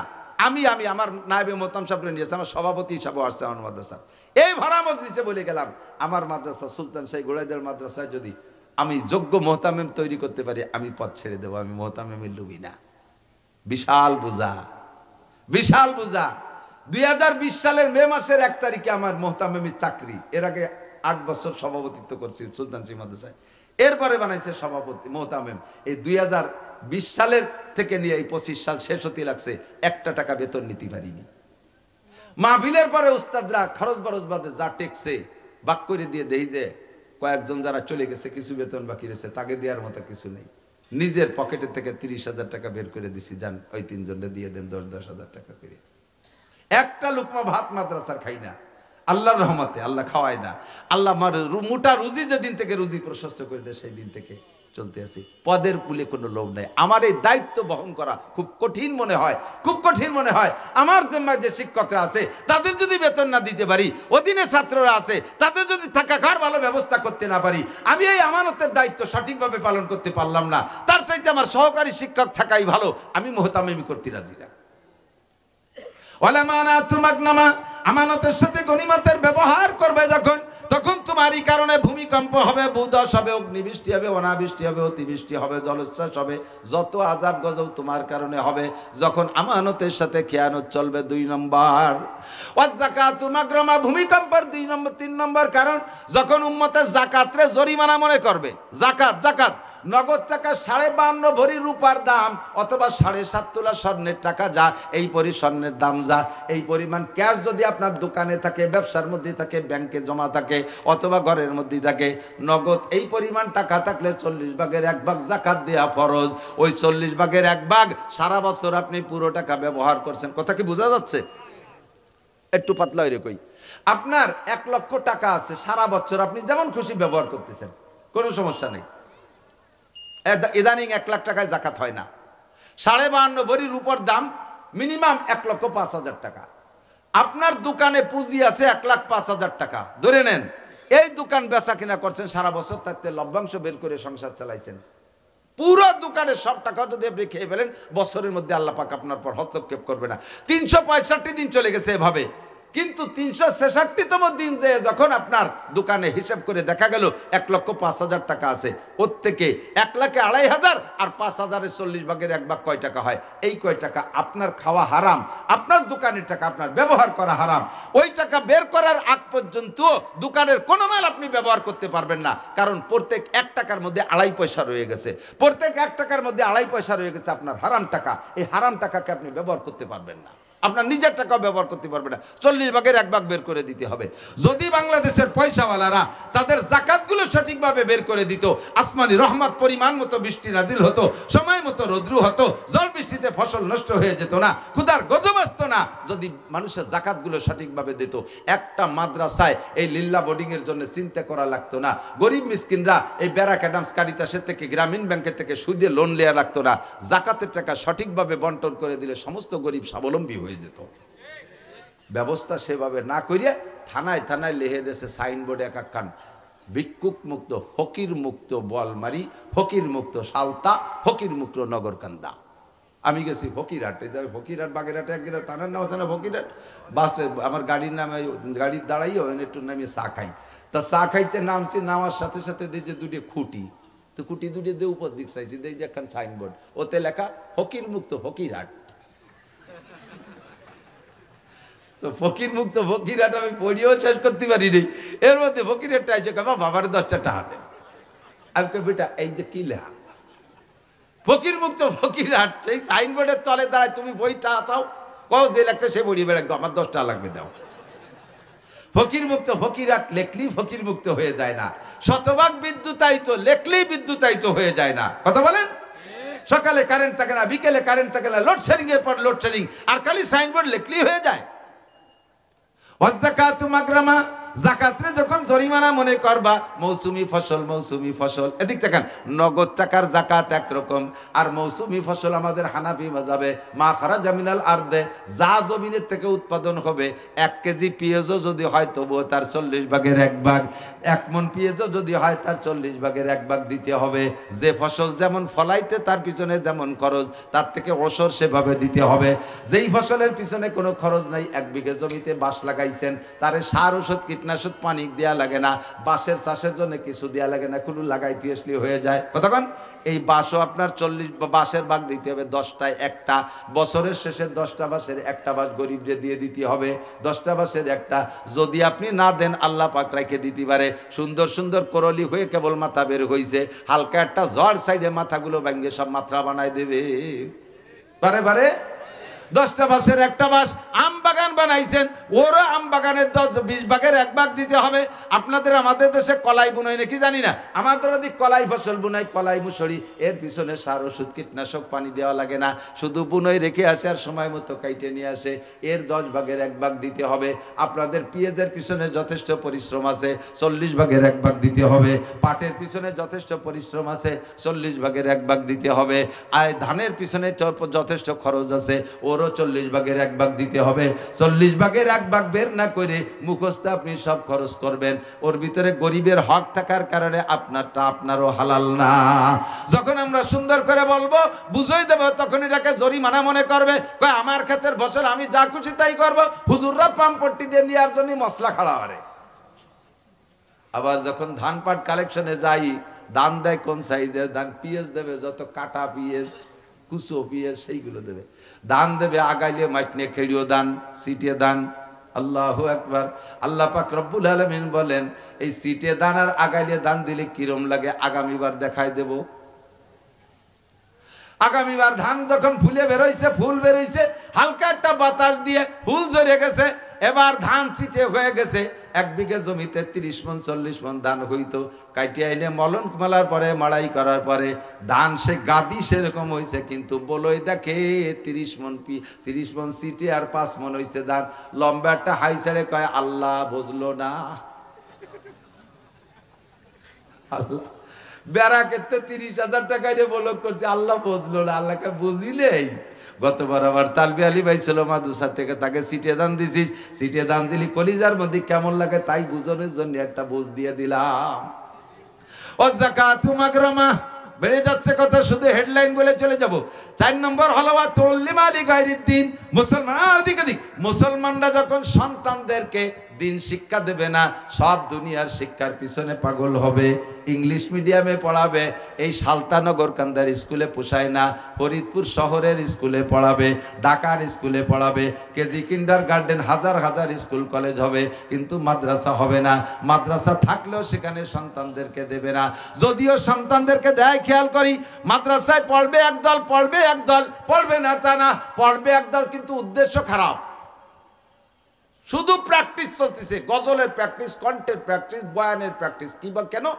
হাফিজুর রহমান সিদ্দিকী ওয়াজ করে, বাপরে বাপ, ডেলি রাত্রে দিন জড়ায় 3 দিয়ে 3 লাখ টাকা ওয়াজে, অল্প পরিশ্রমে মোটা ইনকাম। এই জন্যই ভর্তিছি, দুনিয়া কামাই করে মোটা টাকা কামাই করব, হেলিকপ্টারে উঠবো, লাখ লাখ টাকা কামাই করব। আলেম হবা, তোমার বয়ানে দেশের মানুষ হিদায়াত পাবে, কিন্তু তোমার ওই এলেমের দ্বারা ফায়দা হবে না। তুমি ভূমিকম্পের কারণ। দিন শিখবা দুনিয়া কামাই করার জন্য। কওমি মাদ্রাসায় পড়বে না, যেই মাদ্রাসায় পড়লে সার্টিফিকেট হয় সেই মাদ্রাসায় পড়বে, যেই মাদ্রাসায় পড়লে সরকারি সার্টিফিকেট হয় সেই মাদ্রাসায় পড়বে। এর নাম হলো দিন শিখা দুনিয়ার উদ্দেশ্যে। এদের কারণে ভূমিকম্প হয়, সিডার সুনামি হয়, এদের কারণে করোনা হয়। 4 নম্বর 5 নম্বর নবী পাক বলেন 5 নম্বর হলো ওয়া আতা আর রাজুলু ইমরাতাহু, যখন পুরুষরা নারীদের আনুগত্য হয়ে যাবে, বৌতি যা কবে তাই করবে, বৌতি কয় ওঠো উঠবে, বৌতি কয় বসো বসবে, মায়ের কথা শুনবে না। ওয়া আদনা ওয়া আতা আর রাজুলু ইমরাতাহু ওয়া আক্কা উম্মা, মায়ের সাথে নাফরমানি করবে, মারে পয়সা দেবে না, মারে কাপড় দেবে না, মারে ঔষধ দেবে না, মাকে খাবার দেয়। যুবক, মায়ের পেটে তুমি জন্ম নিয়েছো, মায়ের পেটে জন্ম নিয়েছো, মায়ের দুধ খাইছো, তুমি বোর পেটে জন্ম নেও নাই, শাশুড়ির দুধ খেয়ে বড় হও নাই। ইনকাম শিকার পরে শাশুড়ির নামে একটা অ্যাকাউন্ট খুলে সেই অ্যাকাউন্টে টাকা জমা রাখে, আব্বা মার থেকে চোখে ধুলো দিয়া টাকারে গোপন রাখে। তুমি ভালো করে জেনে নাও, বিশ্বনবী বলেন সালাসাতুন কদ হারামাল্লাহু আলাইহিমুল জান্নাহ, 3 জনের জন্য বেহেশতে হারাম। তার মধ্যে এক নম্বর হলো মুদমিনুল খামার, যারা নেশাখোর তাদের জন্য বেহেশতে হারাম। 2 নম্বর আল আক, মা বাবার নাফরমান সন্তান। আব্বা মাকে কষ্ট দিয়ে যদি তুমি কাবা ঘরের মধ্যে তোমার মরণের সময় হয়, কাবা ঘরের মধ্যে যদি তোমার মরণ হয়, তবুও তোমার মরার সময় কলেমা নসিব হবে না, কারণ আব্বা মা তোমার উপরে যুক্তিসঙ্গতভাবে দুঃখ পেয়ে বসে আছে, অযৌক্তিকভাবে না, যুক্তিসঙ্গতভাবে তোমার পর কষ্ট পেয়ে বসে আছে। অনেক ছেলেরা আছে কয় আমি কি তোমার ছেলে একা নাকি, আরো ছেলেরা আছে না, তাদের কাছে চাইতে পারো না। এ কথা বলবা না যুবক, এ কথা বলবা না। তুমি মনে করবা তোমরা 5 ভাইও যদি হও, তুমি মনে করবা আমি আমার মায়ের একাই সন্তান, আমার কামাইটা মায়ের কাছে দেব। আরে ক্যাশ টাকা আইনা আব্বা মার হাতে দিয়ে গোনাবা। 1 লক্ষ টাকার একটা বান্ডিল, আব্বা তো যখন ইনকাম করতে জানতেন তখন বাংলাদেশে 1000 টাকা জন্ম নেই 1000 টাকার নোট। এখন 1000 টাকার বান্ডিল আব্বার হাতে দিলে আব্বাকে ওরে বাবা, হাসিনে দেশে নাই কত বড় টা বানাই দিয়ে গেছে। এই 1 লাখ টাকার বান্ডিল হাতে দিলি, নাড়াচাড়া করে ওই বান্ডিলের থেকে বাপের সাহস হয় না ওর থেকে 1 টাকা খুলে নিতি, কিন্তু নাড়াচাড়া কইরা আবার তোমার হাতে দেবে, যা আব্বু এটাকে দিয়ে তুমি কাজে লাগাও। এই টাকা আব্বার হাত দিয়ে নাড়াচাড়া হইয়া মায়ের হাতের গুণাগুনির পরে আবার তোমার হাতে আসবে। এই টাকারে যে জায়গা লাগাবা ওই জায়গা টাকার গাছ হবে, ওই টাকায় গাছ হবে। আর আব্বা মার চোখ ফাঁকি দিয়ে, আব্বা মার হাত ফাঁকি দিয়ে শাউরির হাত দিয়ে গুনাইয়া টাকার বরকত নিবা, ও টাকা যে জায়গা লাগাবা কারুনি সম্পদের মতো মাটির তলে চলে যাবে। ব্লকের মেশিন পুতপা, তাই দিয়ে পানি বেরোবে না, ফক ফক করে গ্যাস বেরোবে। ওয়াদনা সাদিকাহু আকসাবা, কিয়ামতের আলামত নবী পাক বলেন ভূমিকম্প আর ঘূর্ণিঝড়ের কারণ কি? নবী পাক বলেন ওয়া আদনা সাদিকাহু আকসাবা, বন্ধু বান্ধবের পিছনে হাজার হাজার লক্ষ লক্ষ টাকা খরচ করবে, কিন্তু আব্বার লুঙ্গি কিনে দেবে না। আব্বা একটু তবলিগে যাইতে 5000 টাকা চাইলে সে সময় টাকা থাকে না, চার দোকানে বসে পিঠাগিরি দেখায়, মিষ্টির দোকানে বসে হাজার হাজার টাকা নষ্ট করে, নির্বাচনের 5 লক্ষ লক্ষ টাকা খরচ করে, অথচ আব্বার জন্য ঔষধের টাকা জোটে না। এই তোর কারণে দুনিয়ায় ভূমিকম্প হয় আর গজব হয়। এরপরে হুজুর বলেন 4 আর 8 9 নম্বরে হলো হুজুর বলেন ওয়াজাহারাতিল আসওয়াতু ফিল মাসাজিদ, বড় বড় মসজিদ হবে, মাসাজিদুহুম মুতামিরাতুন ওয়া হিয়া খারাবুন আনিল হুদা, মসজিদ বানাইয়া পাল্লা দেবে। ওদের মসজিদ কি দিয়ে বানাইছে? কয় ইট দেয়ার রং করছে, শুধু টাইলস করে নাই। কয় না আমাদেরটা টাইলস হবে। ওদেরটা কি টাইলস দেশে? কয় আকিস কোম্পানির। আমাদেরটাই হবে মার্বেল টাইলস। ওদেরটার ভিতরে বাতাসের কি ব্যবস্থা? ওদেরটার ভিতরে ফ্যান দেশে। কয় আমাদেরটাই হবে এসি। ওদেরটাই কি ফ্যান দেশে? কয় 52 ইঞ্চি ফ্যান দেশে। আমাদেরটা হবে হেলিকপ্টার সাইজের ফ্যান। দেখছেন হেলিকপ্টারের ফ্যান, বড় বড় ফ্যান, এক ফ্যানে সারা মসজিদ। ওই যে যদি না দিতেন বাঙ্গা ঈদগাহ মাদ্রাসার মসজিদে দেখবেন নিক্সন চৌধুরী ফ্যান কয়টা, তার 1-8টা ফ্যানে এক হেলিকপ্টার উড়তে পারে। পাল্লা চলবে মসজিদ বানাইয়া। ওদের মসজিদে নরমাল কার্পেট, আমাদেরটা হবে মখমল, গালিচা হবে 1 ইঞ্চি। এইভাবে পাল্লা চলবে, কিন্তু মসজিদের ভিতরে মুসল্লি থাকবে না। ফজরের আজান দিলে ইমাম, মুয়াজ্জিন আর বুড়ো একজন মুসল্লি ছাড়া মুসল্লি নাই। ওক্তীয় নামাজে কোন কোন মসজিদে আজানের ব্যবস্থাও থাকবে না। এইগুলো হলো কিয়ামতের আলামত, ভূমিকম্পের কারণ। যেগুলো বলছি সামনে হবে না, সব রানিং হয়ে গেছে। একটু জোরে বলেন চলছে কি চলছে না? এরপরে হুজুর বলেন এই 3টে ইম্পর্টেন্ট, ভেরি ভেরি ইম্পর্টেন্ট 3টে। এরপরে হুজুর বলেন ওয়াসাদাল কবিলাতা ফাসিকুহুম, কওমের নেতৃত্ব দেবে। মেম্বার হবে, চেয়ারম্যান হবে, মাতুব্বার হবে, এমপি হবে কারা? সাদাল কাবিলাতা ফাসিকুহুম, ফাসেকরা হবে কওমের নেতা। ফাসেক কাকে বলে? যে রেগুলার বুঝে বুঝে কবিরা গুনাহ করে, দাড়ি কাটে ফাসেক, নামাজ পড়ে না ফাসেক, রোজা রাখে না ফাসেক, হজ ফরজ হইছে করে না ফাসেক, যাকাত ফরজ হইছে করে না আদায় করে না ফাসেক, বউ বাচ্চারে পর্দায় রাখে না ফাসেক, নিজেও বেপর্দা করে ফাসেক। আল্লাহু আকবার। নামাজ কালামের দ্বার ধরে না, সুদে কারবার করে ফাসেক, ঘুষের কারবার করে ফাসেক, দুর্নীতি করে যে ফাসেক। এই সমস্ত দুর্নীতিবাজ ফাসেক ফুজ্জাররা যখন কওমের নেতা হবে তখন ভূমিকম্প হবে, কারণ ড্রাইভার নষ্ট হইয়া গেছে। ওয়াসাদাল কাবিলাতা ফাসিকুহুম। এরপরে হুজুর বলে মাকানা জাইমুল কওমে আরজালাহুম, কওমের চিন্তাবিদ হবে। জাইম মানে চিন্তাবিদ। কওমের মাতুব্বারি করবে কারা? আরজালাহুম। আজ থেকে 30 বছর আগে যারা এই মাঠে ক্ষেত খাবারে কিষেন কামলা দিয়ে বেড়াইছে, পরের বুইতে পিএস লাগাই বেড়াইছে, পরের জমির পাট কাটিয়ে বেড়াইছে, এই সমস্ত কিষেনরা হঠাৎ করে আঙ্গুর ফুলে কলা গাছ, বিশাল ধনী ছেলে একটা আমেরিকা চলে গেছে, মাসে 5 লাখ টাকা পাঠায়, হঠাৎ করে আঙ্গুর ফুলে কলা গাছ, সালতার থানা সদরের ভিতরে বড় বিল্ডিং, ফরিদপুর শহরে বিল্ডিং, ঢাকা শহরে জায়গা রাখা শুরু হয়ে গেছে। এই সমস্ত মূর্খ অশিক্ষিত কিষেনরা যখন হবে সমাজের মাতুব্বার, এরা হবে মাতুব্বার। অমক মাতুব্বার না থাকলে এইরকম মূর্খরা যখন কওমের নেতৃত্ব দেবে। এরপরে হুজুর বলেন ওয়া উকরিমার রাজুলু মাকাবাতা শাররিহি। এই ভাই আমার দিক তাকান। উকরিমার রাজুলু মাকাবাতা শাররিহি, মানুষকে সম্মান করা হবে তার ক্ষতির ভয়ে। যদি সার সার না কই, মাতুব্বার মাতুব্বার না কই, কাকা কাকা কই না ডাকি, নেতা নেতা কই না ডাকি, আবার কোন পেছে ফেলাইয়া মামলায় ফেলাই দেবে, কোন বিপদে ফেলাই দেবে, কোন পেছের মধ্যে ফেলাই দেয়, এই ভয়ে তারে সম্মান করা লাগে। নইলে সে যে সাইজের মানুষ তারে পাউ দিয়ে লাইথনিয়া পারিজ্জেত যায়। কতক্ষণ লাইথনিয়া পারিজ্জেত যায়, অথচ তারে বস বস সেলুট দিয়া লাগতেছে। কারণ যদি সেলুট না দেয় কোন বিপদে ফেলাই দেয়। এইটা কি বাকি আছে না চলছে? এটা বাকি আছে না চলছে? তাহলে দাইয়েবে বুড়ির পাশে হাত দিয়ে লাভ নাই, যে যত হুজুর তত আপদ বিপদ। সব কিছু হিসাব করে দেখেন কারা। আল্লাহর কসম এই জাতীয় সমস্যা হুজুরদের মধ্যে একটাও নাই, দিনদার মানুষের মধ্যে একটাও নাই। কথা কন, সবগুলো ওই সাইজের।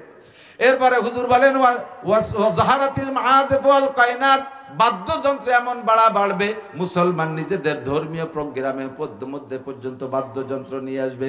ইদানিং দেখেন, ইউটিউব খুলে দেখেন, যত ইসলামিক সঙ্গীত আছে, ইসলামিক সঙ্গীতগুলো, ইসলামিক সঙ্গীতরাই কণ্ঠশিল্পী বিভিন্ন গোষ্ঠী বানাইছে, কলরব গোষ্ঠী, আরো কারা কারা গোষ্ঠী আছে। এই গোষ্ঠীতে যত গান গজল গায়, ধর্মীয় গান, প্রত্যেকটা গানের ভিতরে চালায় দেখেন বাজনা মিক্সার আছে না নাই? মুসলমানের বিয়ের অনুষ্ঠানে বাজনা ডেক্সেট বক্সের বাজাইয়া এই বিবাহের অনুষ্ঠানটা নষ্ট করে ফেলে। বিবাহের অনুষ্ঠানের ভিতরে যদি বাজনা বাজানো হয়, ওই বিয়েতে বরকত থাকে না, ওই বিয়ের ভিতরে খোদার গজব আসে। আল্লাহু আকবার। এদের কারণে ভূমিকম্প হয়। অসুরি বাতিল খুমুর 14 নম্বরে হুজুর বলেন, যখন দেশে মাদক বেড়ে যাবে, যুবকরা মদ খাবে স্বাভাবিকভাবে ওপেনে, মদ গাঁজা এবা ফেন্সিডিল। আপনাদের এদিক থেকে এগুলো চলে না? এদিক আছে গাঁজা কর, বাবা খায়, বাবা এদানিং বলে আঠা খায়। সুবহানাল্লাহ। আমি ঢাকা গেছি, মুন্সিগঞ্জ হজ করতে, ওয়াজের পরে একজন এসে কয়, হুজুর নতুন আর একটা খাবার দাবার হয়েছে। সেটা কি? কয় যে শূন্য গু পুড়াইয়া দুমনিলি নিশা হয়।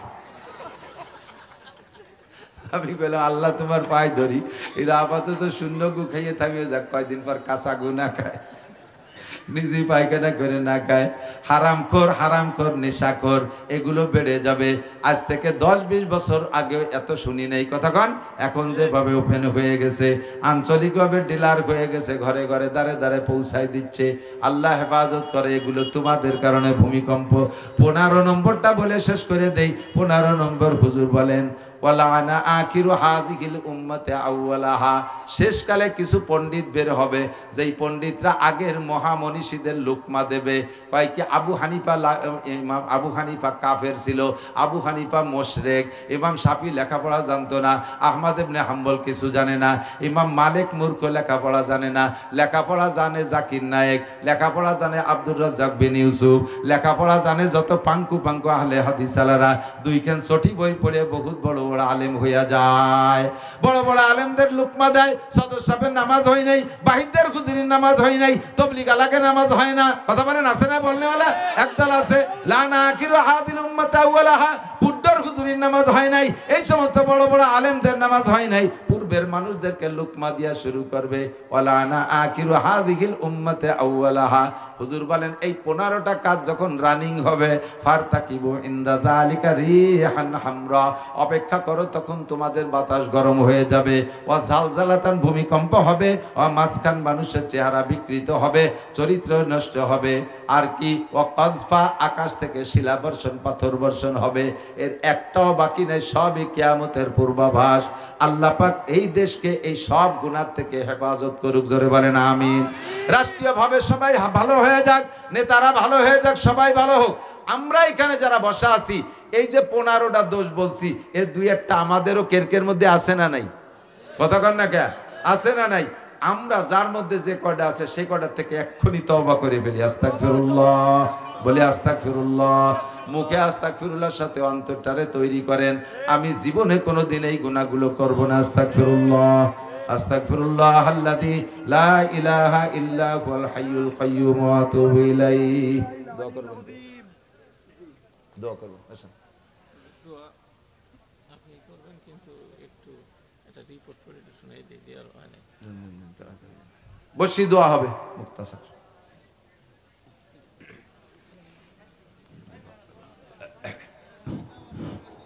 দোয়া হবে, আপনারা অল্প সময়ের জন্য বসেন, অল্প সময়। ভোট কত আয় কত ব্যয় খালি